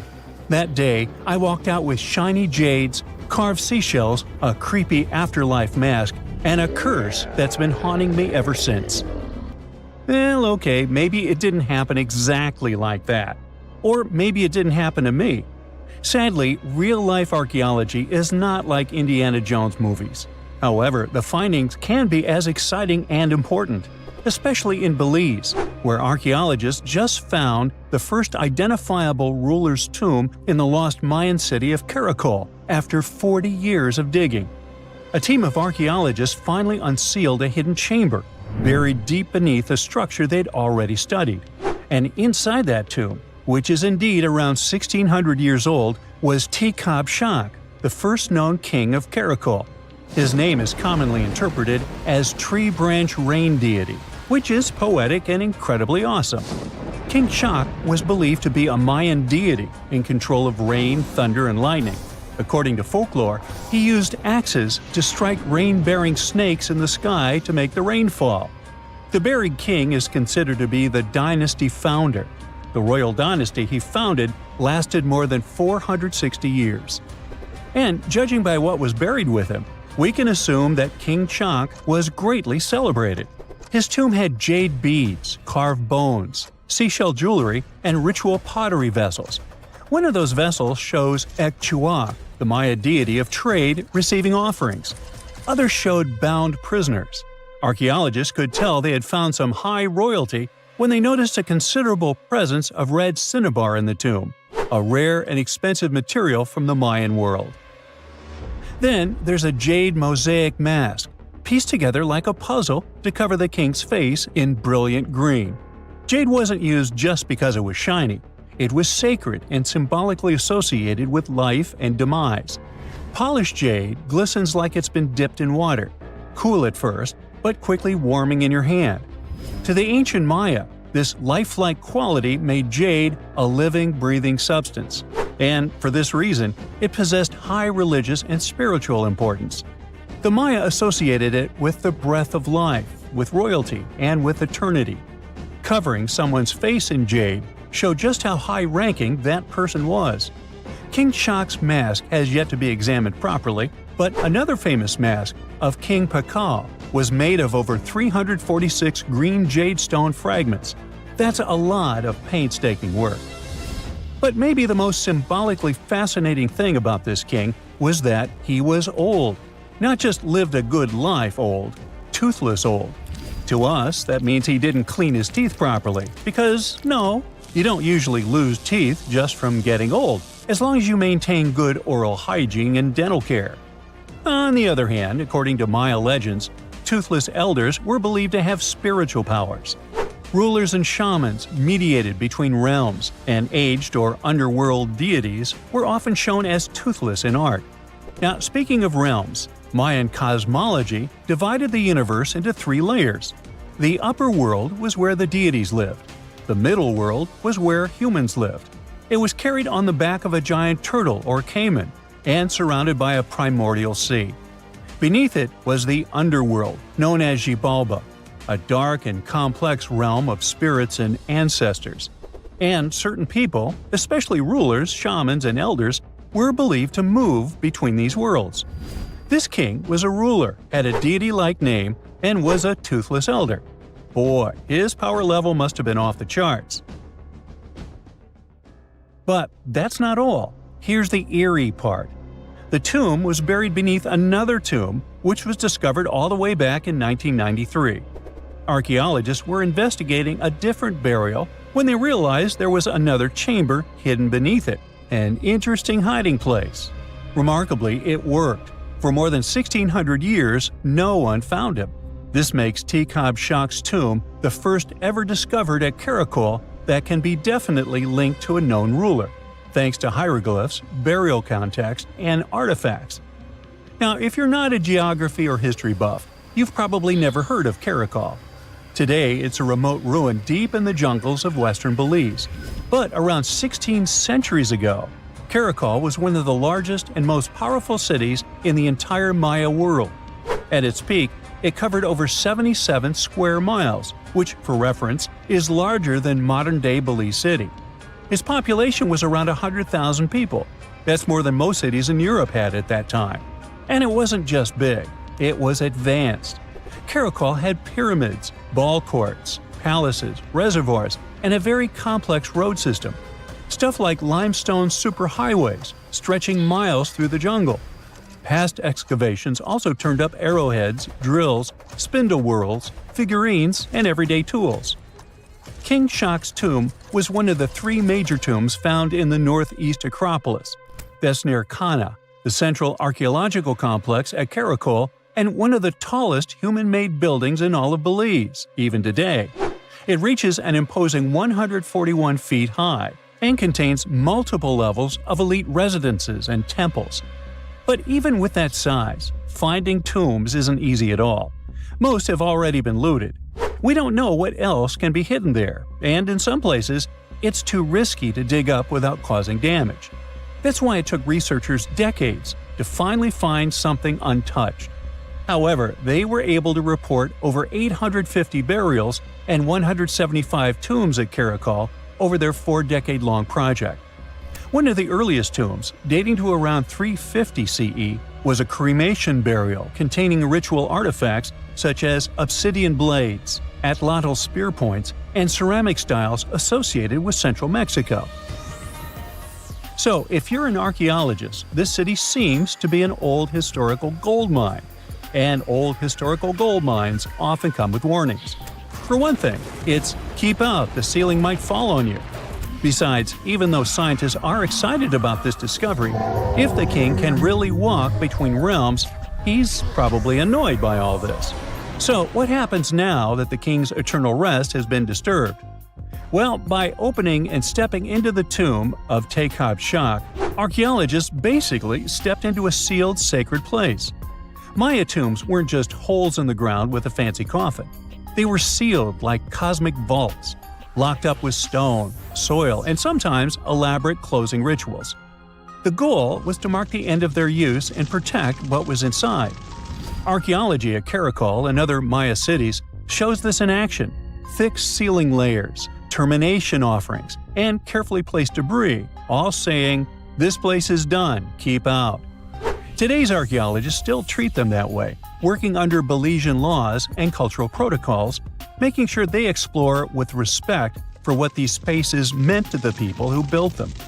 However, it's eerie to think about mythology and whether King Shak is going to haunt the archaeologists. I guess we'll see. They shouldn't be afraid because he's old and has no teeth. Maybe he will annoy them with rain. He's named after a rain deity, after all, and we still don't know about his true power level. The Mayans were a fascinating civilization, and their structures are still among the most mysterious ones you can find. Despite being isolated from the known world, they also built pyramids without cranes, mapped stars without telescopes, and knew how to bury a king.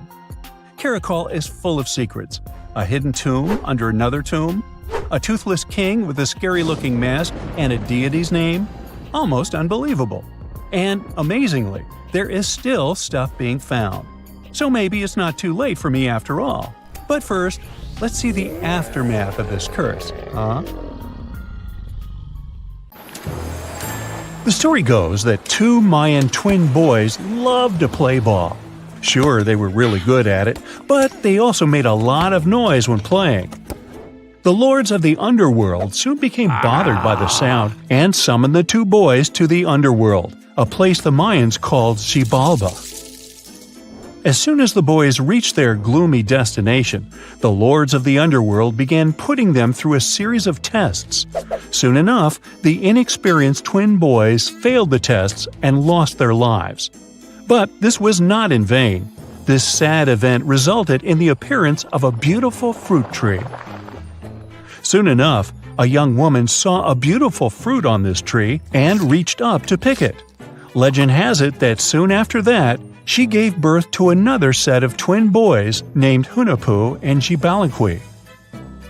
Just like their ancestors, these twins were great ball players, but they were equally as loud, and the lords of the underworld became annoyed again. They decided to ask this pair of twins to come to play a game in the underworld, hoping to get rid of them too. When the twins arrived, the Lord sent them through a number of frightening places. The first one was the House of Gloom, which was very dark. They then passed through the House of Knives, where they had to avoid getting injured. The twins then built a fire in the House of Cold, so that they didn't freeze, and ran through the House of Jaguars, where they tricked the animals into not eating them. Finally, they entered the House of Bats, where they seemed to have lost their luck. One of the bats managed to run off with Hunahpu's head. The lords then challenged the twins to play ball with them, but the boys were clearly at a disadvantage. Xibalanqui placed a turtle on Hunahpu's shoulders to make up for his lost head, and they began playing. As the lords became distracted by an animal near the court, Xibalanqui stole his brother's head and placed it back in its place. Much to the annoyance of the lords, the twins were now able to tie the game. Hunahpu and Xibalanqui continued to perform a series of tricks for the lords of the underworld. One of them involved Xibalanqui injuring Hunahpu and then bringing him back to life. The lords were so impressed by the twins' performance that they asked them to do the same trick on them.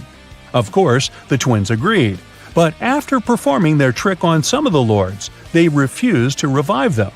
Seeing what had happened, the lords of the underworld admitted defeat and begged for their lives, promising not to intervene in the lives of people ever again. Hunahpu and Xibalanqui were happy to have avenged their ancestors and gained the respect of the lords. Legend has it that the lords of heaven were so impressed by the twins that they took them to live in the sky by turning them into the moon and the sun.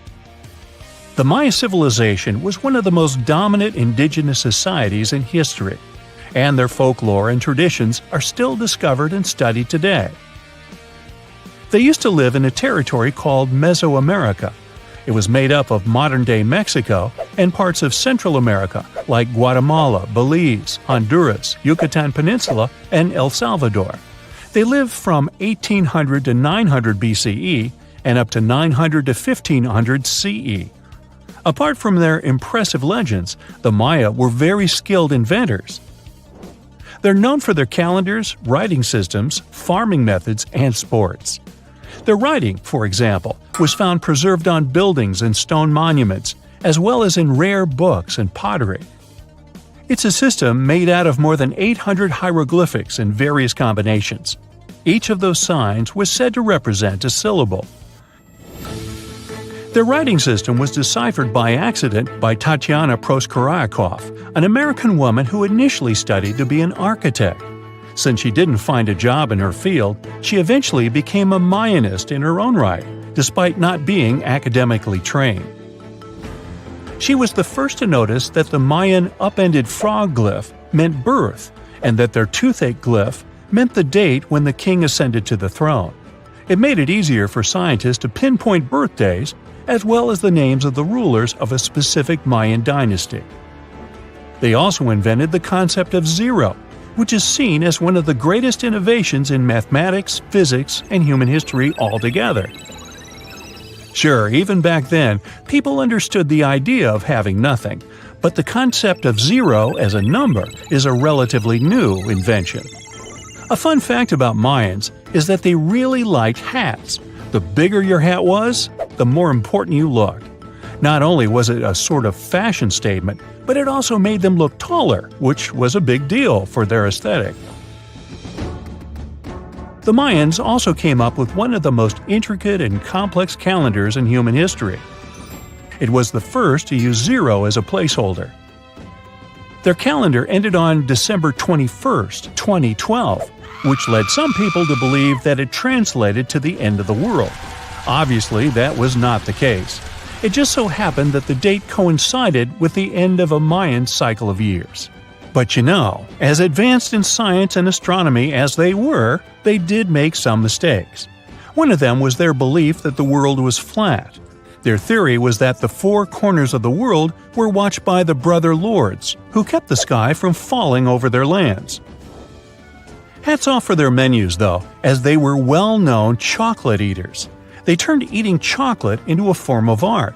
The drink they made wasn't really like the hot chocolate we enjoy today, though. The recipe included mixing cacao with water, honey, chili pepper, cornmeal, and other ingredients to make a foamy, spicy drink. The ritual of drinking cacao was a crucial part of their celebrations. We're not done discovering all the amazing parts of their architecture and civilization. It was only a few years ago that a Maya pyramid was found at Tonina, in the Mexican state of Chiapas. It was estimated to be more than 1,000 years old. The reason why it escaped archaeologists for so long was that it lay hidden under what was believed to be a natural hill. The ruins of 2 Mayan cities have been recently discovered in the Mexican state of Campeche. Why didn't we find them until now? Well, they were concealed by really thick vegetation, which made it difficult for archaeologists to reach them. The Mayans didn't just disappear. Their descendants are still around today, many of them choosing to live in their ancestral homelands. You can find them in Guatemala, for example, where the Maya people make up the majority of the population. Overall, the Maya ethnic group contains people that speak different Mayan languages, such as Yucatec, Quiche, Quechua, or Mopan. They had no idea what a spa day was, but the Mayans really enjoyed a nice sweat once in a while. Sweat lodges were discovered around ancient Mayan sites. They were built out of stone or adobe. These rooms were an essential part of their cleansing and healthcare rituals. One of the earliest sweat lodges was found in Quello in northern Belize and appeared to date back 3,000 years. One of the most important parts of the Mayan culture was a ball game which they named Pix. It had both political and spiritual significance. We can see ball courts at important parts of Mayan archaeological sites. The main goal of the game was to pass a rubber ball through a very high stone hoop without using your hands. Basically, it was a combination of soccer and basketball. However, it could have serious consequences. The loser could, at times, even lose his own life. Ooh, high stakes indeed. Because of this game and the need for bouncy balls, the Mayan people were some of the first cultures to use rubber. They made it using natural latex. There were different kinds of rubber depending on what natural substances the latex was mixed with. And that, my friend, is the way the ball bounces. Sorry, but you know me, I just couldn't resist. See this place on the map? Yeah, right there. It's estimated that around 100 people have vanished or lost their lives here. Why, you ask? Well, it seems they were all looking for this guy, Percy Fawcett. He was a British colonel, famous for his sharp blue eyes, perfectly groomed beard, and signature hat. He looked like a character from Pride and Prejudice, but lived more like Indiana Jones. In fact, this character was inspired by Fawcett's story. But his disappearance in 1925 was more macabre than any movie plot. Colonel Fawcett was bold. Not the ask-your-neighbor's Wi-Fi password kind of bold. I'm talking full-on, I don't care that much about my life bold. He used to be a soldier in Sri Lanka and even did a secret spy gig in Morocco, but he needed more. So in 1906, Fawcett started exploring parts of Brazil and Bolivia where no one had dared to go before. His mission was to create secret, mind-blowing maps. Okay, that doesn't sound too risky, but trust me, it was. If you want to explore the world nowadays, you just open Google Earth and, well, that's it. No danger, no adrenaline, just maybe 1 or 2 creepy street view photos. Ew. But we're talking about the beginning of the 20th century, when satellites and this weird Google car didn't exist. Back then, if you wanted to fill in the world map, you actually had to explore the land on foot. So that's how Colonel Fawcett ended up in South America. And he became famous for his expeditions to map out the wild Amazon. He was the first guy to record the locations of waterfalls in that region, for example. But then he got obsessed. Blame it on lack of sleep or whatever sketchy Amazon jungle juice he was sipping, but suddenly he was like, I'll bet there's an ancient advanced city hidden somewhere around here. Spoiler alert, there wasn't. But he was hooked on that idea. Hanging out with native Indians for so long convinced him that large groups could totally thrive in the middle of a massive rainforest. And of course, Fawcett loved a good old adventure story. especially the ones from the 16th and 17th centuries, written by European explorers. In those stories, adventurers claimed they had found huge settlements and fine roadways deep in the heart of Latin America. But Fawcett's all-time favorite story came from a manuscript written in 1753. Back then, adventurers were hunting for precious metals in Brazil when they stumbled upon a ruined city with monumental buildings, roads, and plazas. Oh, and every corner had a Roman-style spire. Naturally, the colonel was all in to find it. Too bad no one told him this manuscript is mostly considered a forgery. Yep, this story is as real as Snow White's. But then, things got weird. The settlement described in that manuscript was supposedly located in the northeast side of Brazil. But now, he's saying there's an advanced civilization in Mato Grosso, which is in a different part of the country. So he decided to name this new place the City of Z. Back in the 1920s, the colonel launched 2 separate expeditions to find it. But both trips failed, as he faced terrible weather, fever, and of course, exhaustion. Now, tell me in the comments, what do you think Fawcett did after 2 failed expeditions? Option A, he quit. Option B, he called his mom. Option C, he tried again because he didn't get the memo that the universe is clearly saying stop. Well, of course, option C is the right answer. This is relentless Fawcett we're talking about. So, 3 years later, the colonel finally gathered enough cash to launch yet another expedition in search of the City of Z. All he needed was a crew of people crazy enough to join him. Famous and experienced explorers were begging to come along. But nope, Fawcett decided to take his son and his best buddy instead. In January 1925, this brave trio set off on their journey. They packed mosquito nets, canned food, and made a promise, "We shall return." Another spoiler alert, they didn't. Uh-oh. The journey kicked off in New Jersey, and then they sailed all the way to Rio de Janeiro, Brazil. There, they stopped to grab some pack animals, like horses, and hired a couple of local guides. Now they were ready to head to the city of Cuiabá. Now keep in mind the distances in Brazil are crazy huge. So this little journey was like traveling from Miami to Chicago on foot.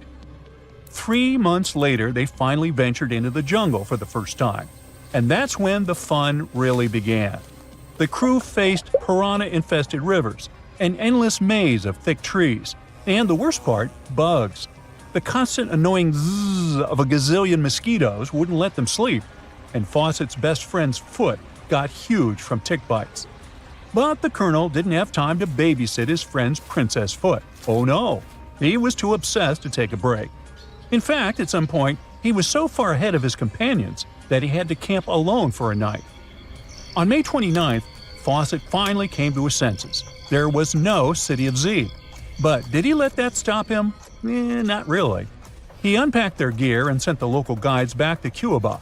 But before saying a final goodbye, he asked them to deliver a letter to his wife, saying something like, "Don't worry, hon, our son is well and getting stronger every day." Sure he was. Anyway, after this dramatic farewell, the trio set off into the bush alone. The darkness swallowed the thick forest, and then they were never seen again. Okay, that was intense, so let's fast forward. 2 years later, the newspapers were still speculating whether the trio could still be alive, and Fawcett became a legend, like Bigfoot, but less hairy. One guy said that the colonel had become one of the locals and was living his happily ever after in the jungle. Another guy said he was held prisoner by the Indians, but no one could confirm any of these sightings. It wasn't until 1928 that the British authorities finally thought better late than never and decided to look for Fawcett and his crew. By that time, they were sure their expedition had perished, but they still needed proof. And after days and days of surviving the jungle's worst nightmares, they found, well, nothing. But in a weird way, this mystery inspired more explorers to look for them. It's estimated that about 100 people have passed away in this process, and a few have followed in the explorers' footsteps by disappearing without a trace. So, what really happened to the expedition? Researchers have pointed their fingers at everything under the sun: parasitic infections, starvation, drowning, jaguar attacks, you name it. Some even say Fawcett dove headfirst into mysticism and started an occult community in the jungle. The Brazilian anthropologist Orlando Vilas-Boas was probably the one who got the closest to solving this case. Back in the 1950s, he was working with the Kalapalo Indians when they suddenly admitted to, getting rid of Fawcett. They even had bones to prove it. But it turns out a forensic analysis showed that the remains didn't belong to the colonel. So we're back to square one, and nobody knows, to this day, whatever the heck happened to them. Fawcett's quest, as we know it today, is based on some pretty questionable sources. But there is a possibility that he wasn't living in Delulu land after all. Recent discoveries suggest that his idea of a sophisticated jungle city wasn't just pure fantasy. In 2024, a massive ancient city was found in the Amazon, hidden beneath dense vegetation. Evidence suggests it was built around 2,500 years ago, and it was surprisingly advanced, featuring houses and plazas, all connected by an incredible network of roads and canals. But this city was in a forest in Ecuador, not Brazil. So who knows? Maybe the legendary city of Z is still out there. You know, a lot happened in the first millennium CE. Sure, we're talking about 1,000 years worth of human history. If you'll remember from school, you'll know it was the time of the rise and fall of the Roman Empire. It was when humans saw the transition to the intense times of the Middle Ages.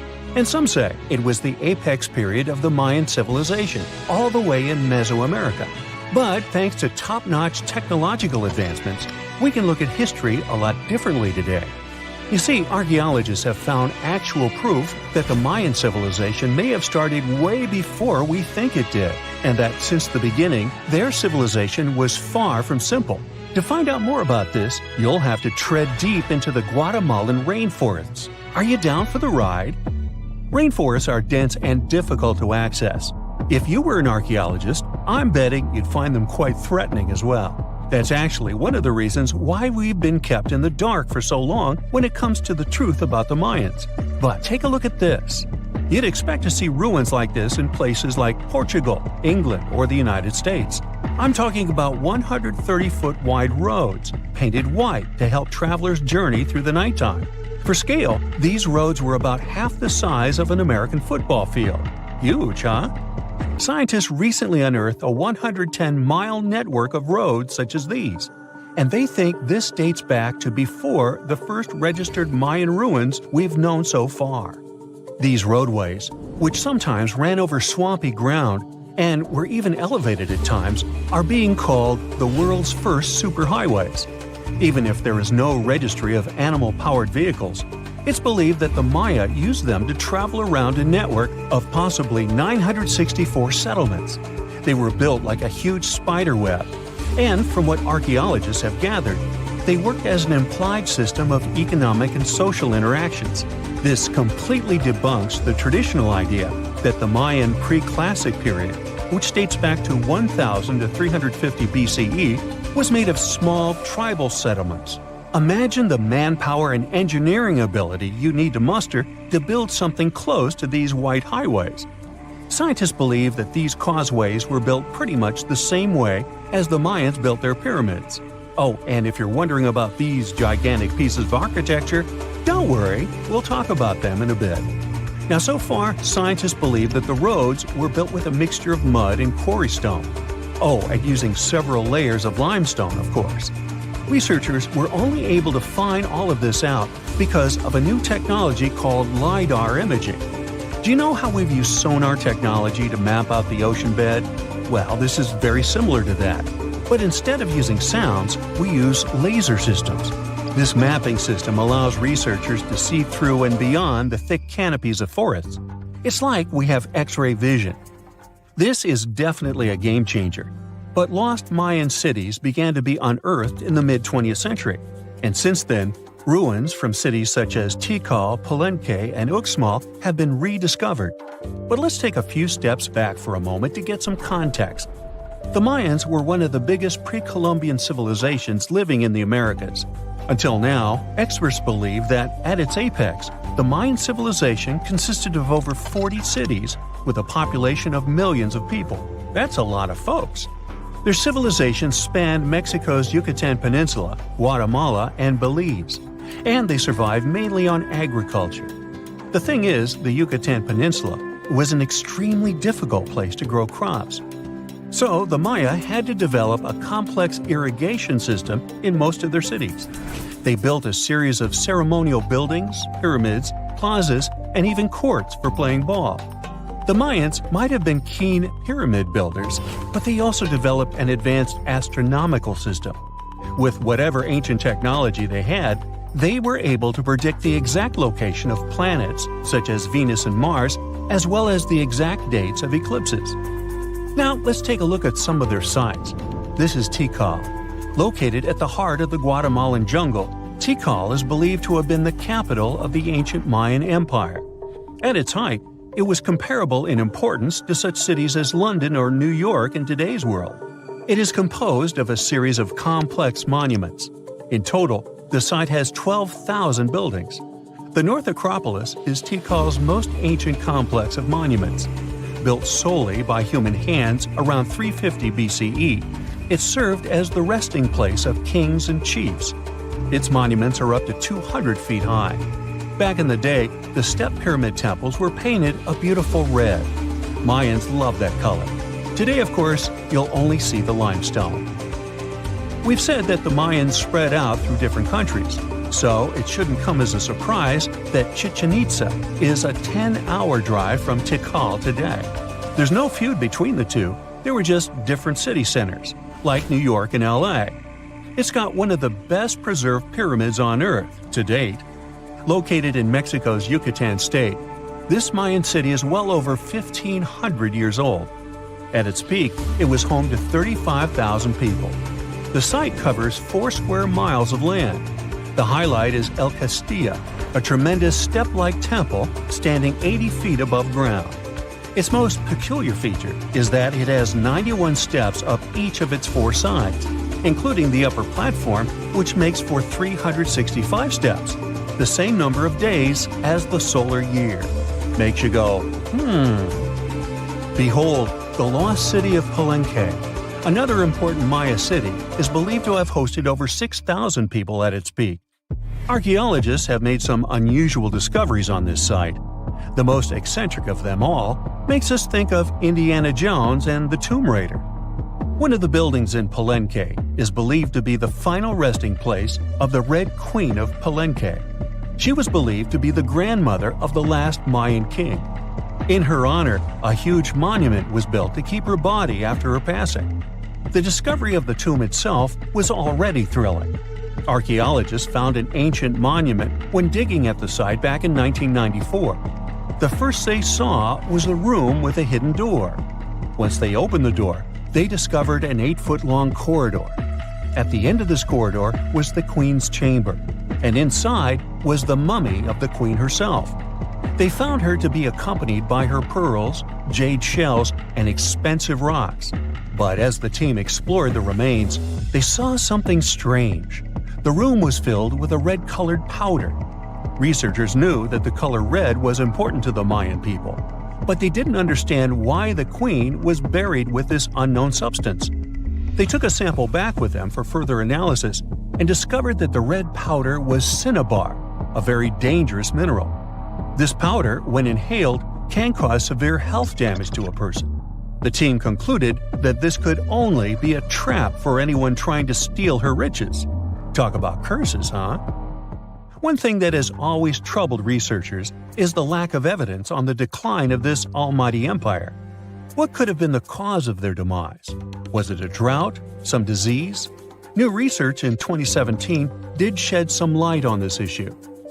Using data from a site called Ciabal, located southwest of Tikal, scientists analyzed radiocarbon data from ceramics and archaeological excavations to extract new information about the unexpected passing of this great civilization. The information shows that instead of a sudden collapse, the Mayans most likely fell in waves of social instability and political crises. These events are believed to have deteriorated Mayan city centers and began causing the dispersion of the Mayan population. So, What's your take on the end of the story? Imagine you could spend an entire week scanning ancient ruins and taking photographs of the world's most surreal archaeological sites. Would you be up for it?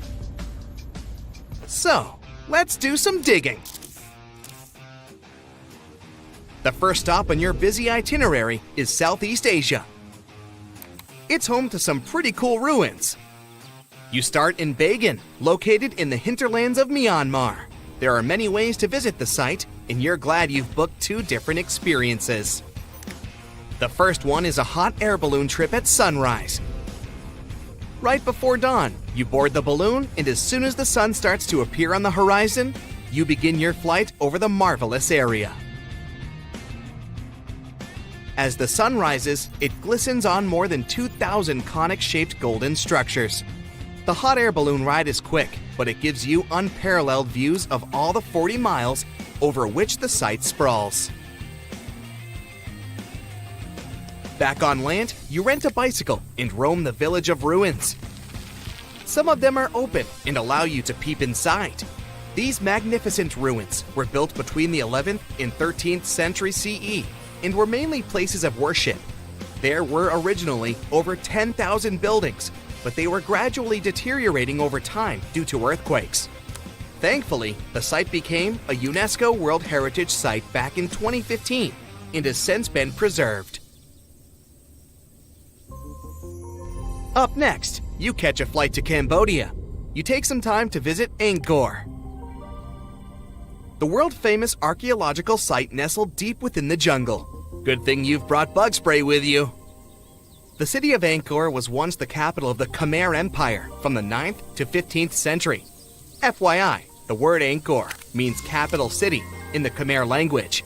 The city was founded by King Yasovarman I, and it became one of the largest cities in the pre-industrial world. Researchers say nearly 1 million people live there. Until today, Angkor is admired for its stunning architecture. The Khmer style is recognized in the use of huge blocks of sandstone. The towers are believed to have been once decorated with gold. But today, the site is a maze of vine-covered temples.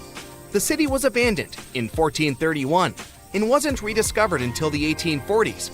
Oh, and just so you know, this is also a UNESCO Heritage Site. It became one in 1992, in case you want to brag to your friends about your culturally rich adventures in the future. Now, your trip continues in Egypt. You're here to visit the Karnak Temple in the city of Luxor.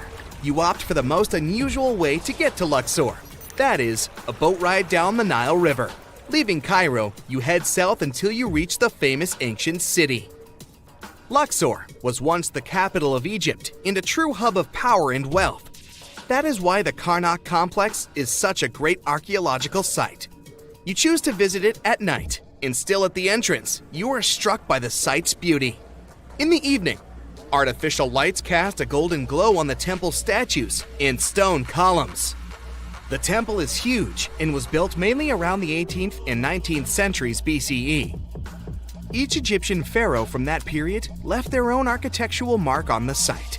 The highlight of this tour is taking a walk through the Avenue of Sphinxes and discovering the Great Hypostyle Hall.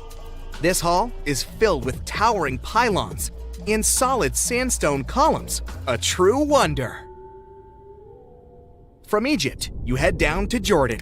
Now, if you like terracotta landscapes, you've come to the right place. The city of Petra is a marvel of the ancient world. Located in Jordan's desert, the city was a commercial hub back in the 4th century BCE. The Nabateans, an Arab Bedouin tribe, lived in the so-called Rose City and thrived for many years, having accumulated a significant amount of wealth. The city was known for its innovative water management system, which made the region inhabitable. And yes, you'll catch a glimpse of its ruins on your tour. The rock-carved gate-like structure Petra is famous for what is called the Pharaoh's Treasury. It stands at the main entrance to the site and is said to have a treasure hidden beneath it.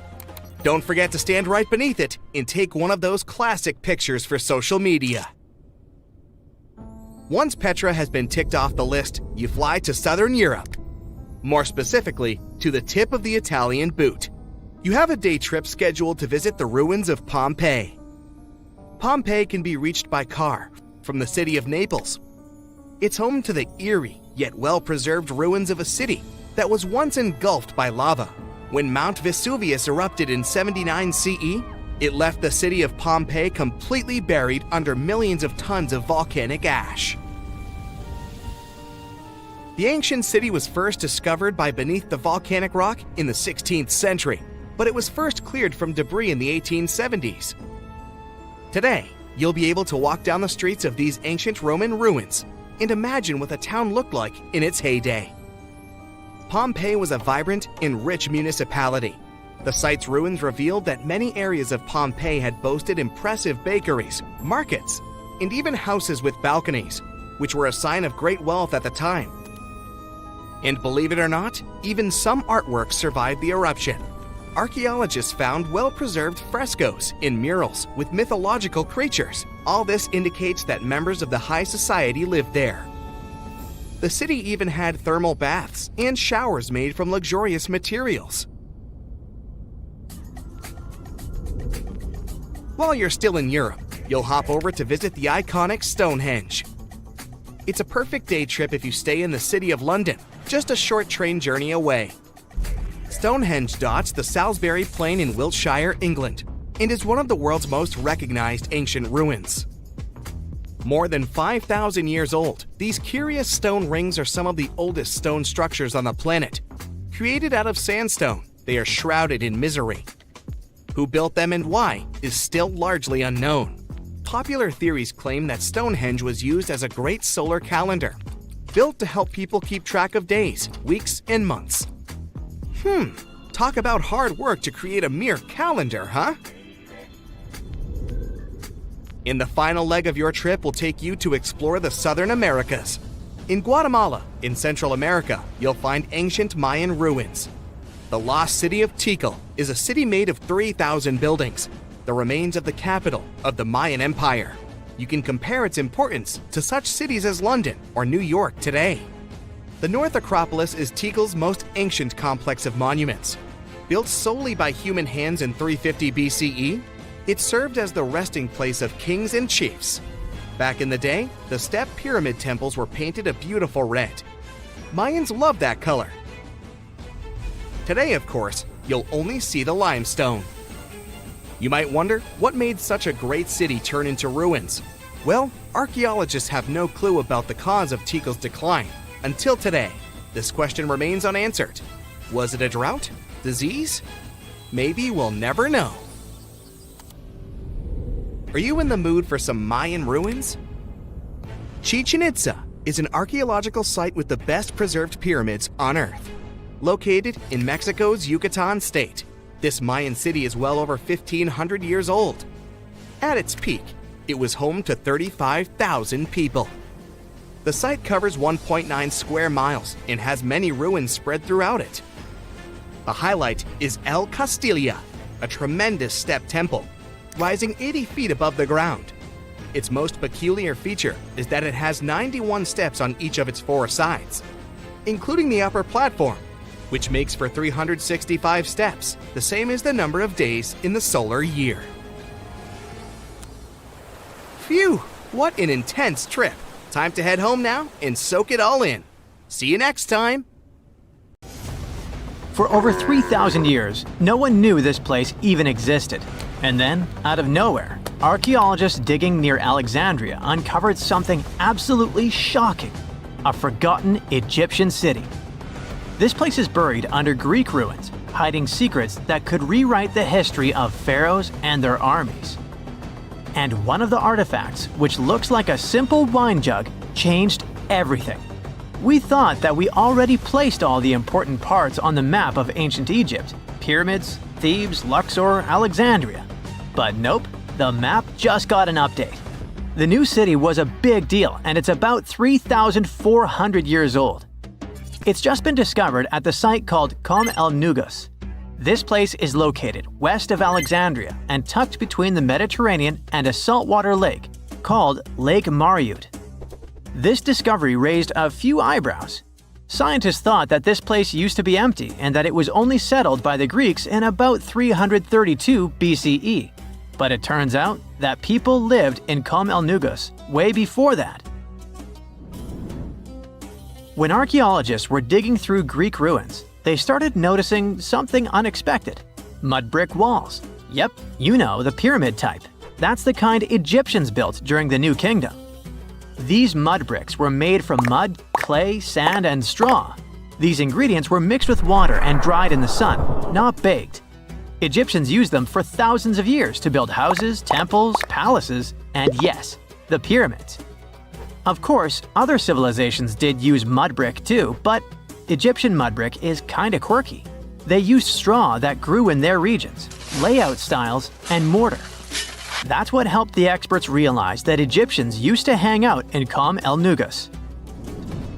That alone raised eyebrows, and then they found more. An entire street layout, buried structures, and even a temple built by Ramses the Great himself. His name speaks for itself. This guy was one of the most famous pharaohs in all of Egyptian history. He ruled ancient Egypt for 60 years, fought huge battles, and just loved building tons of stuff like that temple. People loved him so much that later pharaohs literally pretended to be him or wrote his name on their buildings. That's when archaeologists realized that they weren't looking at some dusty mud bricks of a tiny village. That's an entire buried city. They immediately started digging more. Turns out the whole place wasn't random. It was built with great care. The streets had drains to stop rainwater from damaging the soft mud-brick walls. There were also small tomb chapels with writings about soldiers. This suggests this place might have been the military base, and that changes a lot. In ancient Egypt, when the military showed up, there must have been a reason. So what was it? Protection? Conquest? Control of something important? In the case of this city, it was probably about wine, water, and trade on the edge of the desert. What's even crazier is that we still don't know just how big it was. The team has only uncovered part of it so far. There could be fortifications, warehouses, administrative buildings, or even more religious or royal structures waiting underground. We also don't know what this town was called in ancient times. That name is still buried. But it might be uncovered someday, maybe inside a wall, maybe on a scroll, maybe on another broken jug. One of those already turned out to be a mind-blower. A chunk of a ceramic jar, called an amphora, had a royal seal pressed into it, and that seal bore the name Meredaton. Princess Meredaton wasn't just anyone. She was the eldest daughter of Queen Nefertiti and the older sister of King Tutankhamun. Yes, that's right. Both Nefertiti and King Tut were involved here. All that was about a century before Ramses the Great built one of his temples here.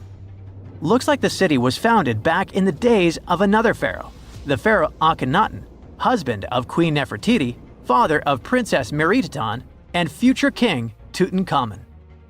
That guy, Akhenaten, was a bit of a wild card. He was the type who really gets weird about one of his interests. He tried to completely change Egypt's religion, forcing everyone to worship the sun disk called Aten instead of the usual deities. He basically told all Egypt that all their mythology was wrong, and from now on, there will be no more Osiris, no more Thoth or Set. Just raw sunlight only, people. That's known in history as the Amarna period. And he went all in. Changed his name, built an entirely new capital city called Amarna in the middle of the desert, redesigned temples, rewrote hymns, and even banned traditional religious imagery. Even the art got wild at the time. People started getting elongated heads, belly rolls, and all that humanity and vulnerability carved into stone. It was deliberately weird. He wanted to show the family not as perfect gods, but as human vessels of divine light. Everyone had to awkwardly smile and play along because he was the pharaoh after all. The wackiest part is that after his rule, his son, Tutankhamun, reversed all the sun disk related stuff. He literally changed his name from Tutankhaten, which means living image of the Aten, the sun disk, to Tutankhamun, which means living image of Amun, one of the great older deities. King Tut brought back the old deities, reopened the temples, and erased as much of Akhenaten's legacy as possible. Looks like his family didn't really like the sun cult after all. Meanwhile, this discovered wine jug shows that the city was probably active, thriving with life during Akhenaten's times. That's huge. Up until now, there was no clear evidence that his radical ideas and projects extended all the way to the north. The jug also shows that vineyards and wine production reached all the way to the north in ancient Egypt. Wine really was a huge deal, worthy of placing a military base here. Princess Meritaten most likely used this jug. Just like with her brother, she was born into the sun and named after it. Her name, also spelled Meritaten, meant beloved of the Aten. As the eldest daughter of Pharaoh and his queen, born right into the middle of radical religious changes, she was raised to perform the future queen's duties. From her earliest years, she walked in temples alongside her mother Nefertiti, shaking the sistrum in solemn rituals. She was there when Akhenaten established his capital city, Amarna. He clearly loved his family. Meritaten's face was etched into its stone walls more than anyone else. In every temple, in every sacred scene, her figure appears, revered. Things get foggy in history after her father passed away. The throne wobbled. King Tut was very young, only 9 years old when he had to take new duties. Meritaten seemed to have been a brief step between her father and her younger brother. She married someone called Smenkhkare. History isn't even sure who that mysterious man was. Could have been a puppet, a phantom king in a crumbling dynasty. May have even been her brother. Whatever the truth was, these two took power and ruled together for a while. Meritaten got the title of the Great Royal Wife, a title of immense power. But Smenkhkare was a very short-lived ruler. He passed away just in about a year. There are some speculations among historians that Meritaten was the actual ruler, the informal female pharaoh, because her brother was too young. Some theories say that she raised Tutankhamun and became a sort of queen regent, mentoring the child who would be used to restore the old order. But all this is unconfirmed. It's very hard for historians to find information about that time because the Amarna period was later condemned. The successors wanted to wipe away Akhenaten's heresy and everything attached to it. This included Meritaten. So even if she ruled, even if she mothered Tut, they tried to bury her in the sands of history. In any case, perhaps this new uncovered city will tell us more about the mysteries of the Amarna period, one of the most chaotic periods of ancient Egypt. During the early 1920s, the world was mesmerized by King Tut. A British archaeologist, Howard Carter, discovered the young pharaoh's tomb in Egypt's Valley of the Kings, 1922. But the public wasn't only interested in gold and jewelry. The press wrote about the curse of the pharaohs, but was it true? Was an ancient curse really the reason everyone entering the pyramids lost their lives? At the time, this was the only explanation for a series of unexplained passings. The man present at the opening of King Tut's burial chamber, George Herbert V, Earl of Carnarvon, lived only 5 more months after the discovery. He had also sponsored the dig. In comes Sir Arthur Conan Doyle. You probably know of him, the English writer behind Sherlock Holmes. He claimed that an evil elemental caused the explorer's demise. He must have been joking, right? Unfortunately, no. The newspapers continued to blame the pharaoh's curse after every Egyptologist left this world. These are the scientists who study the ancient cultures of Egypt. The archaeologist who opened King Tutankhamun's tomb passed away full 17 years after the discovery. The reason for it wasn't a secret: Hodgkin's disease. Yet again, journalists around the world wrote of a curse. This was getting ridiculous. But science must have had a rational explanation, right? Well, it did. And that explanation was common mold. Harmful fungi, Aspergillus, can survive for ages in sealed tombs. When humans inhale them, there's a high risk of infection in people who have a weakened immune system. Today, doctors believe this is what happened to the unfortunate explorer more than a century ago. Scientists now know that this type of fungi grows especially well on grain. and King Tut's tomb was full of offerings in the form of baskets full of raw grain and bread.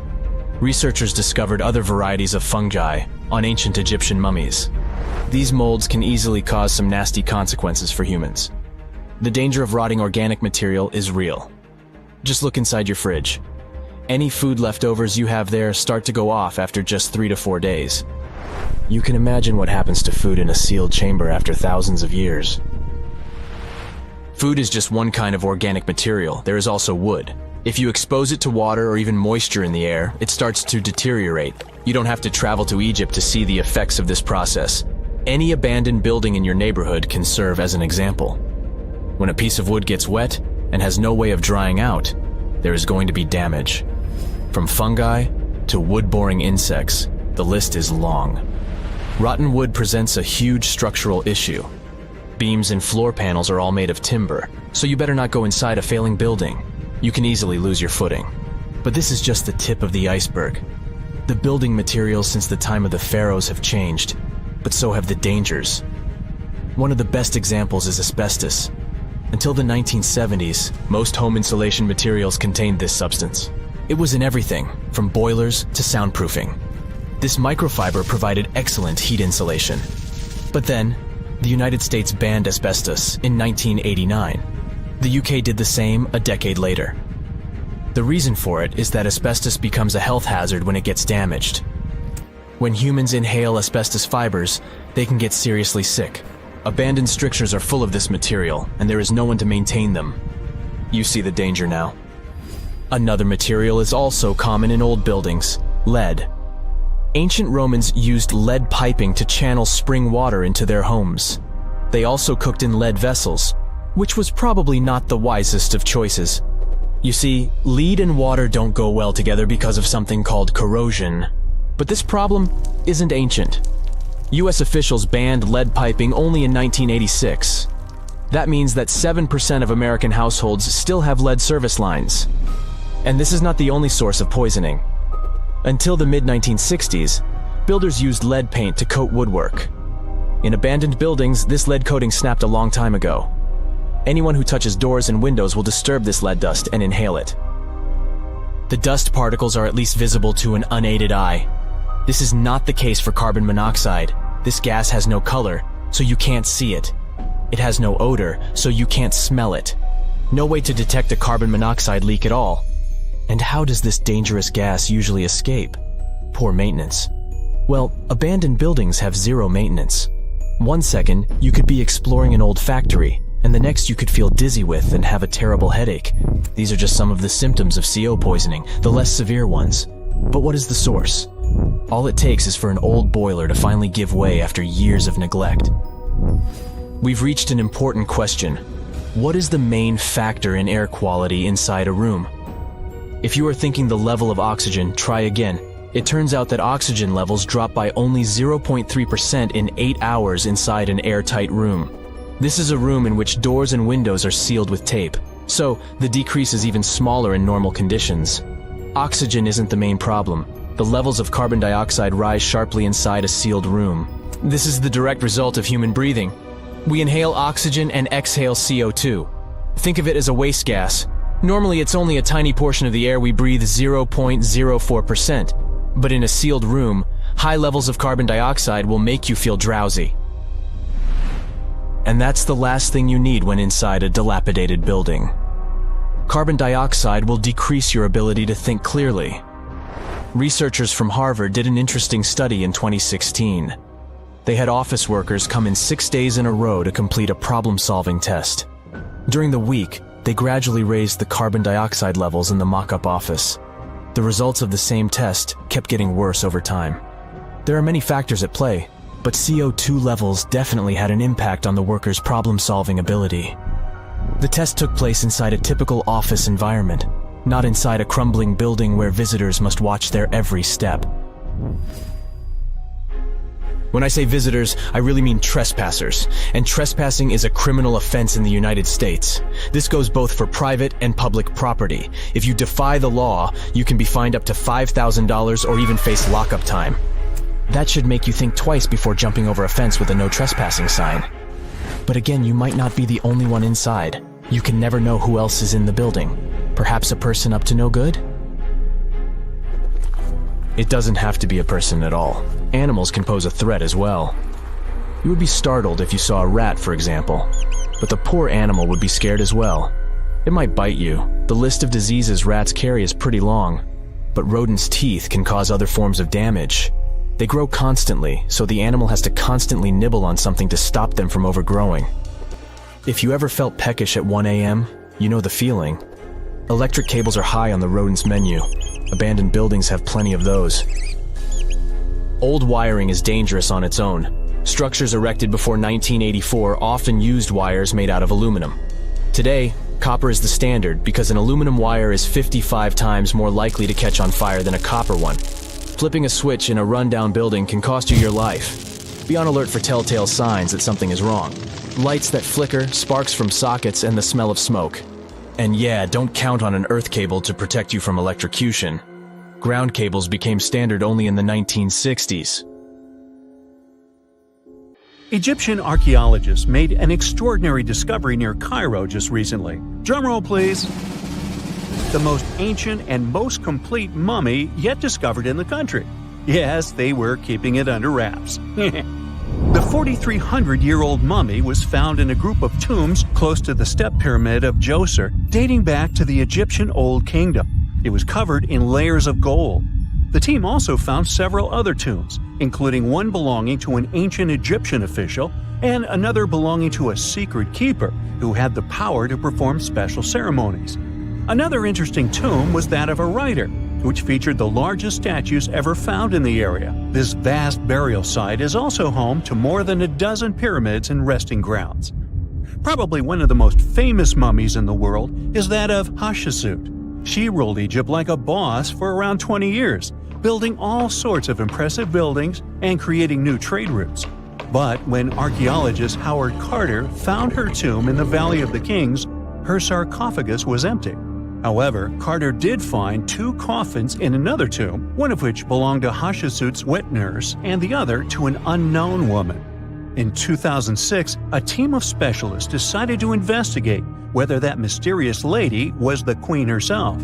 They found a molar tooth in a wooden box with Hatshepsut's name on it, and when they compared it to a gap in the mummy's mouth, it was a perfect match. Ramses II was a pretty impressive ruler, but it was his mummy that eventually made history. Now, we don't hear too much about his daddy. Okay, I'll stop. Ramses is considered to be the most powerful pharaoh in all of Egypt, as he reigned for a whopping 6 decades. He also lived to be over 90 years old. Now that's pretty amazing, considering the time he lived in. Ramses II supposedly had over 100 offspring too. Talk about a big family. When he passed away, his body was originally buried in the Valley of the Kings, but some sneaky guys tried to rob his tomb of all his treasures. Officials back in the day weren't having any of that though, so they moved his body to a secret location to keep it safe. Fast forward to the 1800s, and Ramses II's mummy was discovered along with a bunch of other rulers and important officials.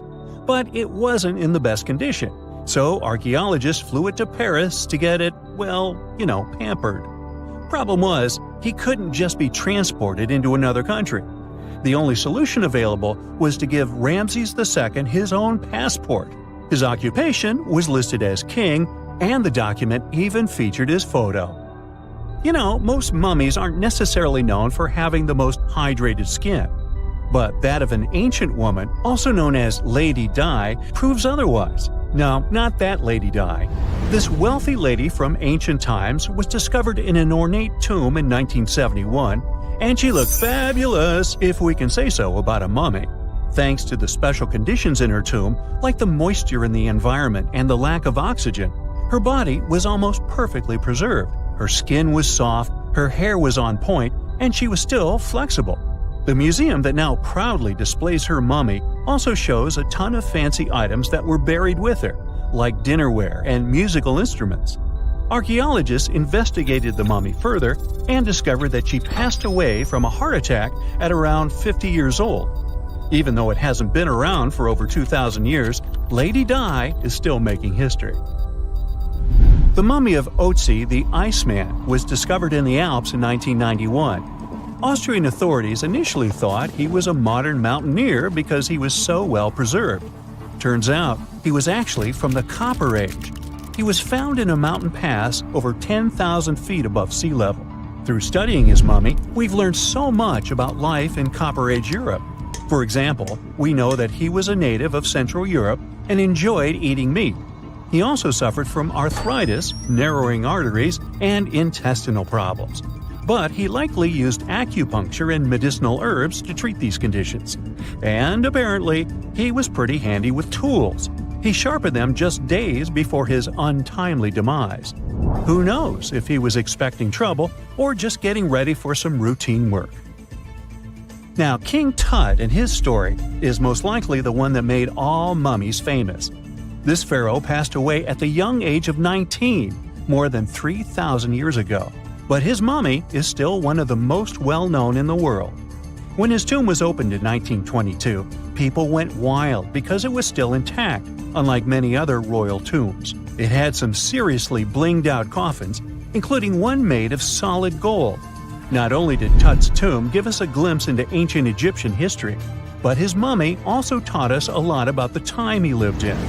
DNA analysis helped identify his parents and revealed that the pharaoh had a rare bone disorder that might have made walking a bit tough. Now, Ginger is most likely one of the coolest mummies you'll ever hear about. He's like a time traveler from 5,000 years ago who's still looking fly with his golden hair and perfectly preserved nails. Ginger was discovered in Egypt and is believed to be the earliest known mummified body. Before people even knew about mummification, they used to place bodies in shallow graves in the hot, dry sand. And since the sand absorbed all the water, bacteria couldn't reproduce and the body was preserved naturally. Now, scientists are not sure if Ginger's preservation was intentional or not, but since he was buried with some pottery vessels, it's likely that whoever buried him knew some serious preservation techniques. If you want to meet Ginger in person, he's currently chilling at the British Museum. One Dutch art collector bought a statue from Asia and ended up finding a weird discovery. The statue contained a mummy hidden inside. Unfortunately, the body was too fragile to move, so they had to leave it there. The coolest part is that this mummy is over 1,000 years old and was on display for 200 years before being encased in the statue. When scientists did a CT scan, they found out that the mummy was filled with paper scraps covered in writings. Experts think he might have done this thing called self-mummification, which is a pretty intense process involving a special diet and tea that makes your body less prone to bacteria. Only a few people could handle this ritual, and those who managed to do that were seriously respected. No other Egyptian queen has baffled scientists and historians like the stunning Nefertiti. Based on her statues, she was known for her slender neck, wide eyes, and high cheekbones. Her name translates to "the beautiful woman has come." Talk about living up to your name, huh? Even though she wasn't a pharaoh herself, Nefertiti still managed to leave a lasting impression. Written records suggest that, as a wife and queen, she held an incredibly influential role. Because of her power, she was indeed admired, but she also managed to make quite a lot of enemies throughout her life. She was also related to King Tut, but not biologically. Rather, she was his stepmother. So far, locals have yet to identify her mummy, but that may soon change. A local Egyptologist who has been busy excavating tombs in the Valley of the Kings has found two mummies that he believes could be Nefertiti and her daughter. According to specialists, we may soon finally get a definitive answer about the identity of these two mummies. And if one of them does turn out to be Nefertiti, we could be in for a real treat. DNA analysis and CT scans of the mummy could give us the most complete and accurate image of the queen that we've ever seen. It's crazy to think that we've only scratched the surface of what lies beneath modern-day Egypt. Nefertiti ruled during a time of great power and prosperity in Egypt, but unfortunately passed away in a period of social turmoil, leading to her gravesite being lost. Now, where's my mummy? Not many civilizations are as mysterious as ancient Egypt, a powerful empire that lasted over 3,000 years. It gave us pyramids that still stand and myths that still inspire. It's one of the most explored places on Earth, yet somehow, we still find exciting stuff. In Abydos, archaeologists just uncovered a 3,600-year-old royal tomb. It's huge! It has golden hieroglyphs of deities covering the entrance. But the pharaoh's name? It's not there. It's missing. Who was this ruler? And what new chapter could this open in Egypt's story? If there's one place in Egypt where the line between life and demise feels thinner, it's Abydos. To the ancient Egyptians, this was sacred ground. They believed it was the burial place of Osiris, the god who literally passed away, had his remains separated, and came back to life to rule the underworld.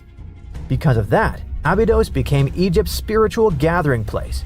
Pharaohs built amazing temples here, like the Temple of Seti, famous for its King's List, a wall that has the names of 76 pharaohs carved in it.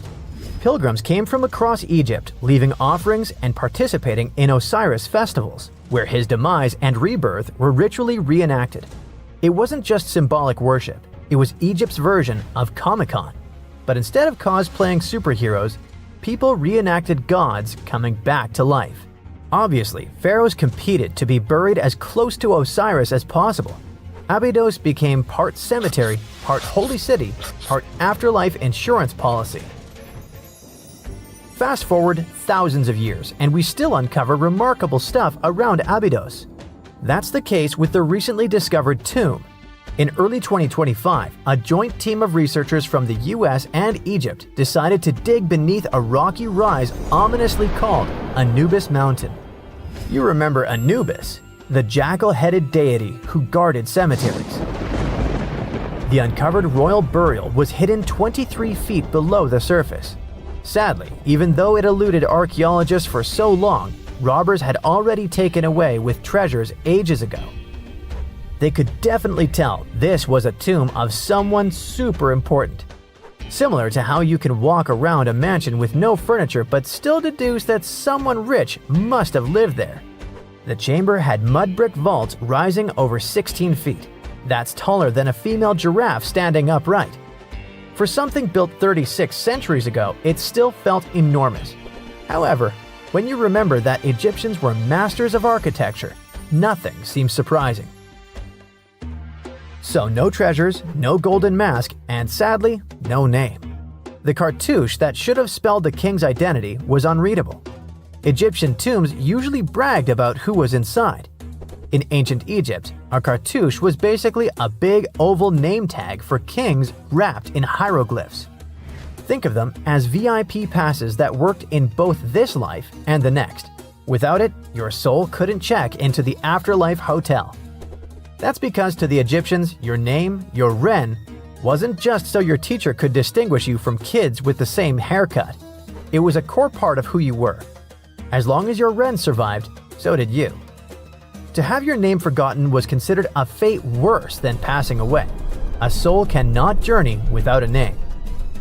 That's why you'd see cartouches all over the place, on temples, obelisks, jewelry, statues, and tomb walls. It wasn't there just for the marketing.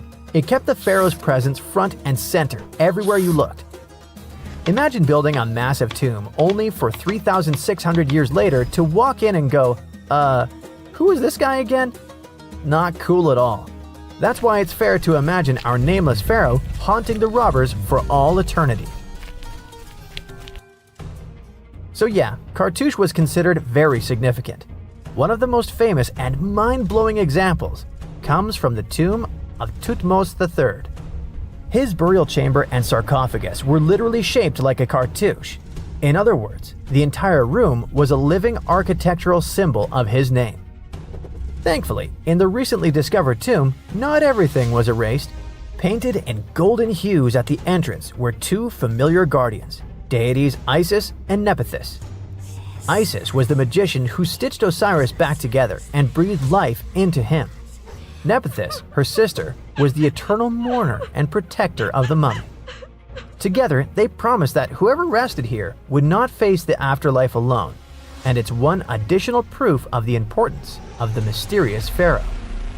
So, who could this be?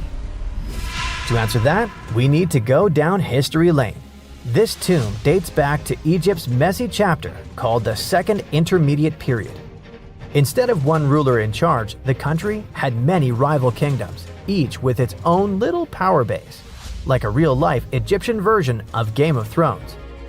And right in the middle of that chaos was Abydos. For a while, it was home to its own line of kings, the so-called Abydos dynasty. Those weren't the pyramid builders everyone knows, and that's why they're so mysterious. They left behind almost nothing. No great monuments, no sprawling cities, just fragments of names on broken blocks. For centuries, many scholars even doubted they existed at all. That sorta changed in 2014, when archaeologists uncovered the tomb of Senebkay, one of those shadowy kings. Now, everything we know about Senebkay points to him having quite a story to tell. His bones revealed 18 deep wounds, the kind you get in battle.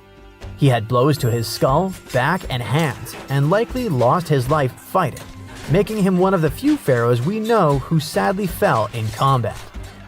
His tomb was modest, with reused artifacts from earlier kings, but it delivered one priceless thing: proof. Until Senebkay, the Abydos dynasty was just a theory. With him, it became real. And that's why the new discovery could be a big deal. The newly uncovered royal tomb at Abydos shares the same layout and style as Senebkay's. It has limestone chambers, mud brick vaults, and protective deities, although it's much bigger. Which again raises the possibility that we're looking at an even earlier, more powerful ruler of Abydos. Whoever he was, he wanted to be remembered alongside the greats. Which is ironic, because it seems that history tried erasing him. Perhaps additional findings alongside his tomb could tell us more. Yes, there's more, and it's actually pretty cool. Not far from Abydos, in the village of Banawit, archaeologists uncovered a Roman-era pottery workshop.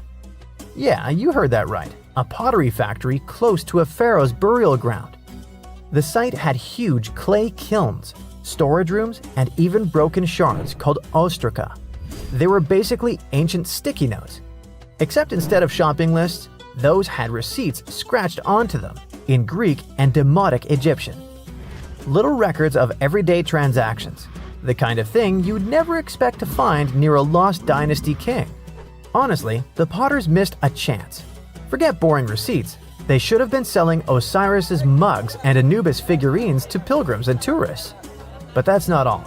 It seems that centuries later, during the medieval period, the same ground became a cemetery. Archaeologists found mud brick graves with skeletal remains.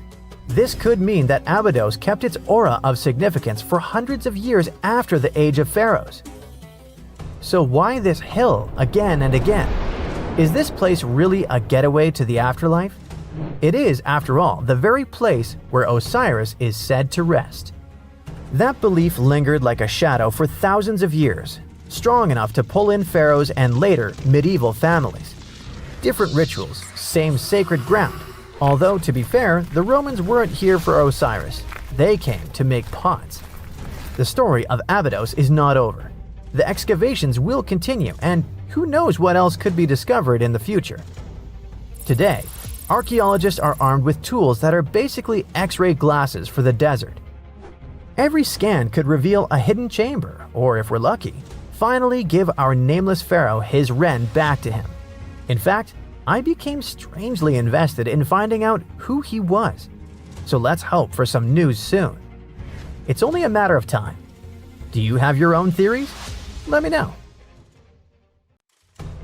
You're digging in Egypt's famous Saqqara necropolis, also known as the ultimate VIP graveyard for pharaohs, when suddenly you find a giant pink door hiding something no one knew existed.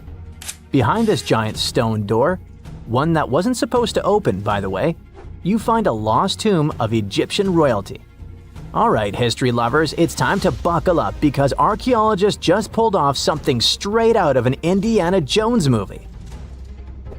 Let's travel all the way to Saqqara, one of Egypt's most mysterious and treasure-packed ancient sites. The star of the show? The prince you've probably never heard of, Prince Userefre, son of King Userkaf. No one important, just, the founder of Egypt's 5th dynasty. No big deal. But the way his tomb was discovered… It all started with a massive door, made of pink granite, no less. But this isn't just a regular stone slab. This thing is about 14 to 15 feet tall and 4 feet wide. A giraffe could easily walk through it. This door is also definitely heavier than your neighbor's SUV. But here's the twist. It wasn't a real door. It was a false door, a symbolic gateway meant to allow the spirit of the deceased to pass between the world of the living and the afterlife. Normally, that's where the story ends. After all, false doors are common in tombs. But this one was extra special. You see, false doors were usually made out of limestone, which was pretty common and found everywhere in Egypt. To build one out of red or pink granite, people had to bring these rocks from a quarry located 400 miles away.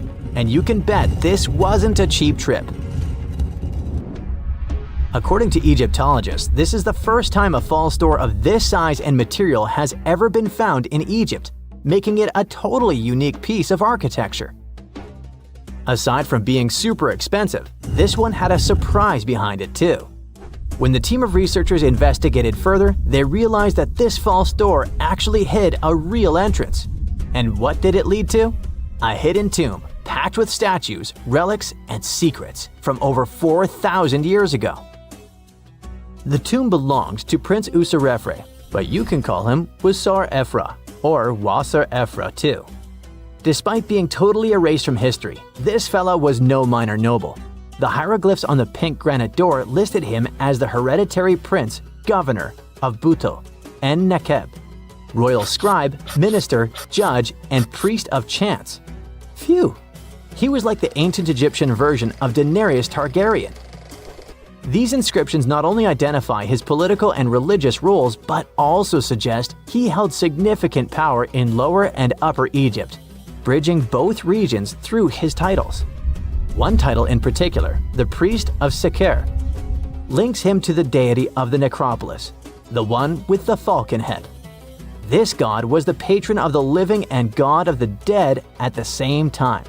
So I guess the Forgotten Prince was sort of a big deal, considering that his tomb was placed in such a prestigious location within Saqqara.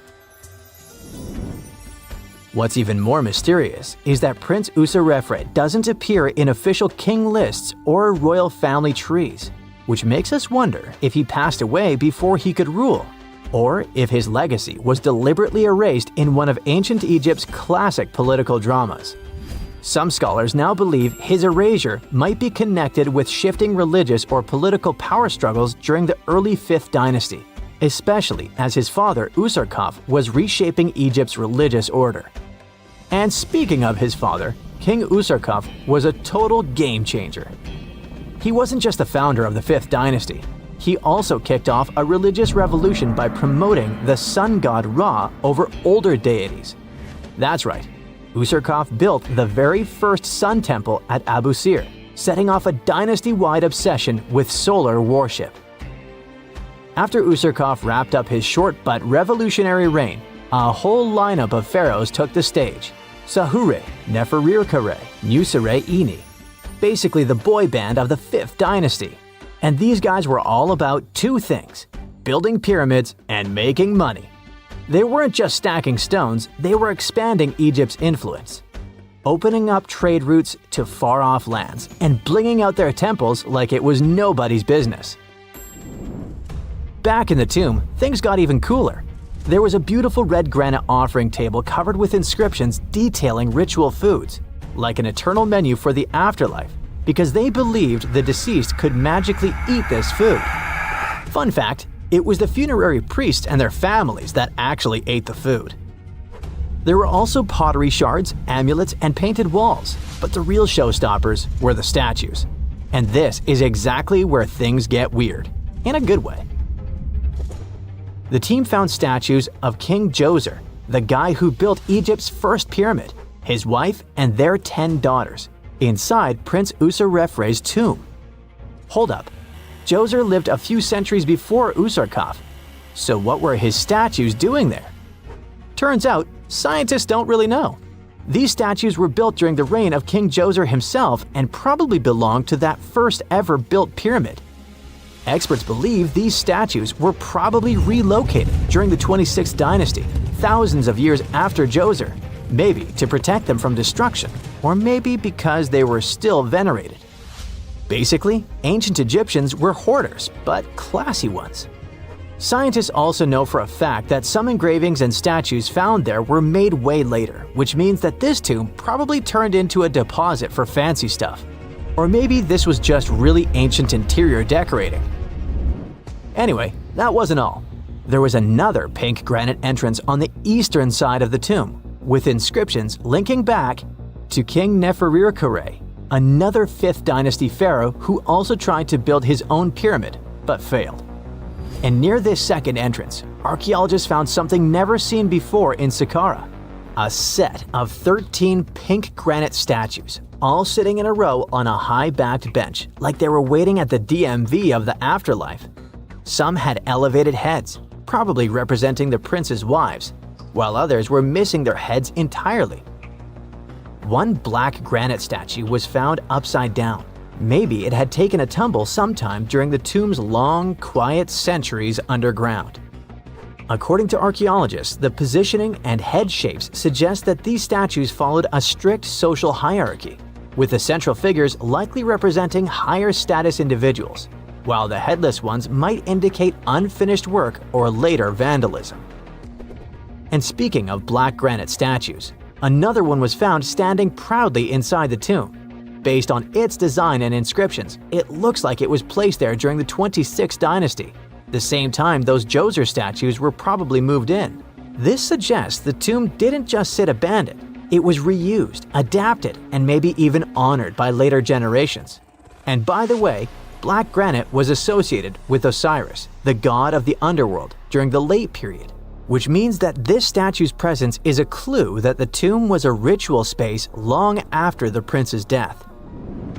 All of this, giant granite doors, surprise statues, reused tombs, adds up to a truly thrilling find. Prince Userefre may not be a household name yet, but his tomb is now one of the most fascinating ever found in Saqqara. It tells a story not just of the Old Kingdom, but of how ancient Egyptians kept connecting to their past, even thousands of years later. So, what does it all mean? Why hide a tomb behind a fake door? Why pack it with statues from different eras? And who exactly was Prince Userefre? These are the kinds of mysteries that keep archaeologists digging and keep the rest of us fascinated. In the end, this discovery isn't just about one tomb, it's about how much is still waiting beneath the sands of Egypt. As more gets uncovered, we're reminded again and again that ancient history isn't gone. It's just sleeping behind massive pink granite doors.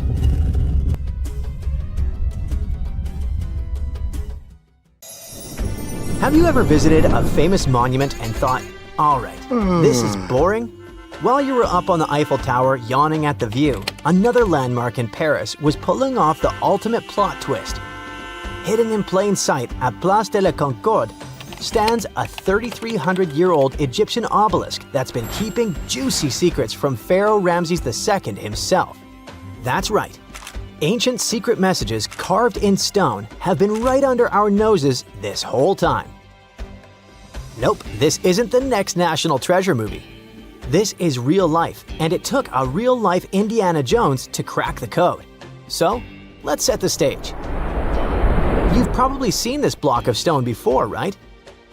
Towering 75 feet high, this massive granite pillar was originally from Luxor, Egypt, and it's been chilling in the heart of Paris since 1836. It's covered in hieroglyphs, and for years, everyone assumed we'd already cracked their code. Mystery solved. Nothing left to see here. Enter Jean-Guillaume Aulet-Pelletier, French Egyptologist, cryptology expert, and part-time monument whisperer. Basically, if Indiana Jones traded his whip for reading glasses and binoculars, you'd get this guy. He's got a rather unusual hobby. He strolls up to the obelisk every now and then and casually reads hieroglyphs. For fun. Yes, he can read them fluently. No, we don't know what that says about our own hobbies.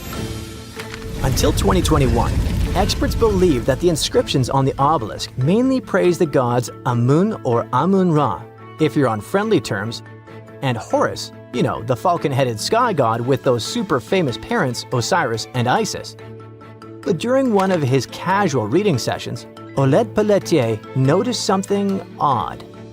Some of the hieroglyphs weren't just singing praises to the gods, they were giving directions, literal directions, to the entrance of the temple of Luxor.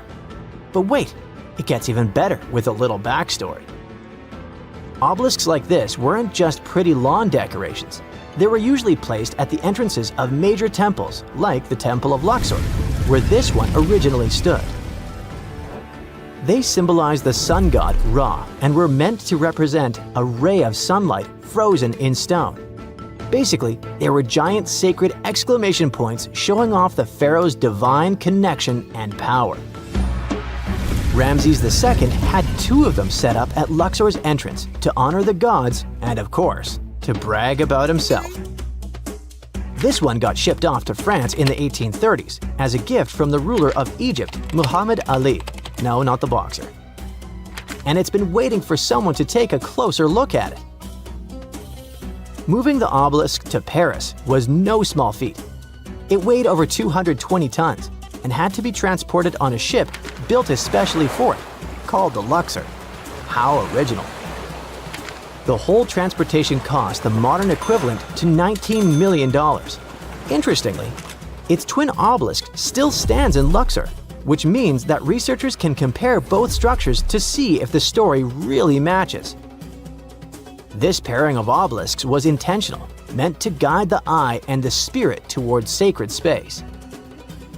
Lucky for us, Jean Guillaume picked the perfect moment to snoop around.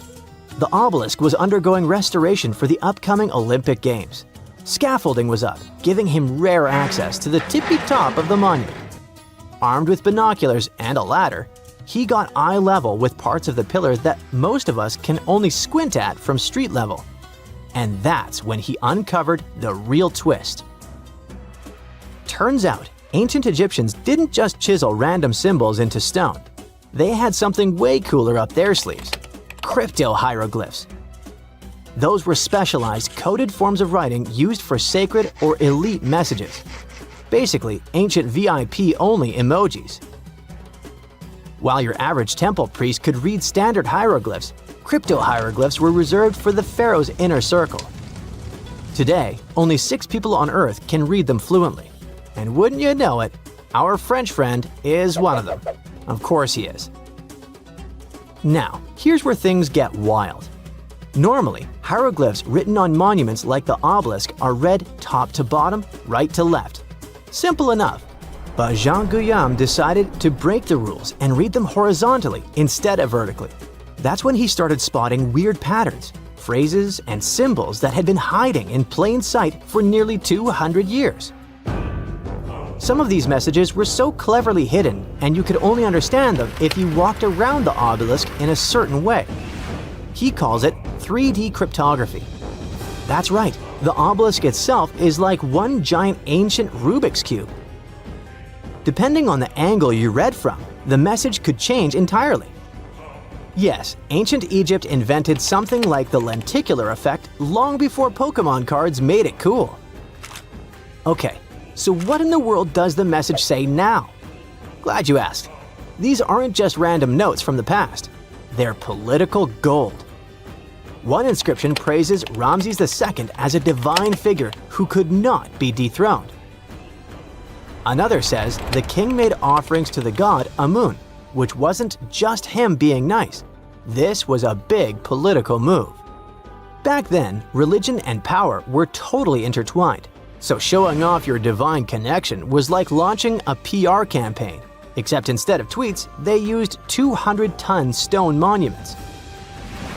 Ramses II wasn't just any ruler, by the way. He reigned for over 60 years and basically pulled off the Beyoncé of pharaonic careers.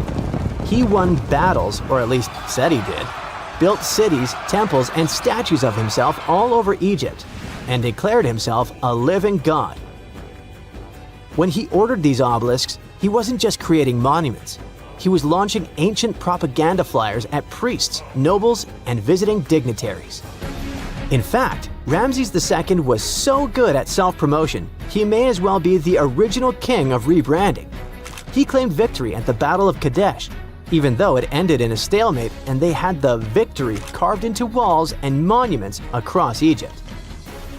The Luxor obelisk was another way of reinforcing his godlike powers every time someone passed by or read its text. And here's the cherry on top. Some of these inscriptions were positioned just right so they'd be seen by nobles arriving by boat for a festival. That's probably the reason why they can only be read from a certain angle. But if you stood at the base of the obelisk, you wouldn't see much. But from a 45-degree angle standing right in the middle of the Nile, sweet stuff! Imagine pulling up to a religious celebration and seeing giant stone text basically saying, "Hey, Ramses is chosen by the gods, don't forget it." Subtle? Not exactly. Effective? You bet. Some messages even carry double meanings. One line might spell out Ramses II's full royal title. But read it differently and boom! It says he's got eternal life. That's next-level branding. You can almost hear him saying, "Look at me, still trending 3,000 years later." For decades, scholars thought this monument had given up all its secrets, but thanks to new access, modern tools, and some fresh eyeballs, we now know there's still a ton to uncover. Oleg Pelletier's full research hasn't been officially published yet, but the clues he's found are already shaking up what we thought we knew about ancient Egyptian monuments. Of course, not everyone's buying it just yet. Some scholars are skeptical, especially about the idea that boat-riding nobles could actually see those messages clearly. But let's be honest, ancient advertising wasn't easy. Even if your billboard is 75 feet tall, you still need the right angle and the right audience. So the next time you're in Paris staring at the obelisk while sipping your overpriced café au lait, remember, you're not just looking at a fancy paperweight from the 19th century. You're standing in front of an ancient Egyptian PR campaign, a 3D puzzle, and a 3,300-year-old flex from Ramses II himself. And let's be real, if that obelisk had been hiding messages this long, who's to say it's done talking? So grab your magnifying glass, channel your inner Egyptologist, and remember, the real treasure isn't gold or jewels, it's the drama chiseled in stone.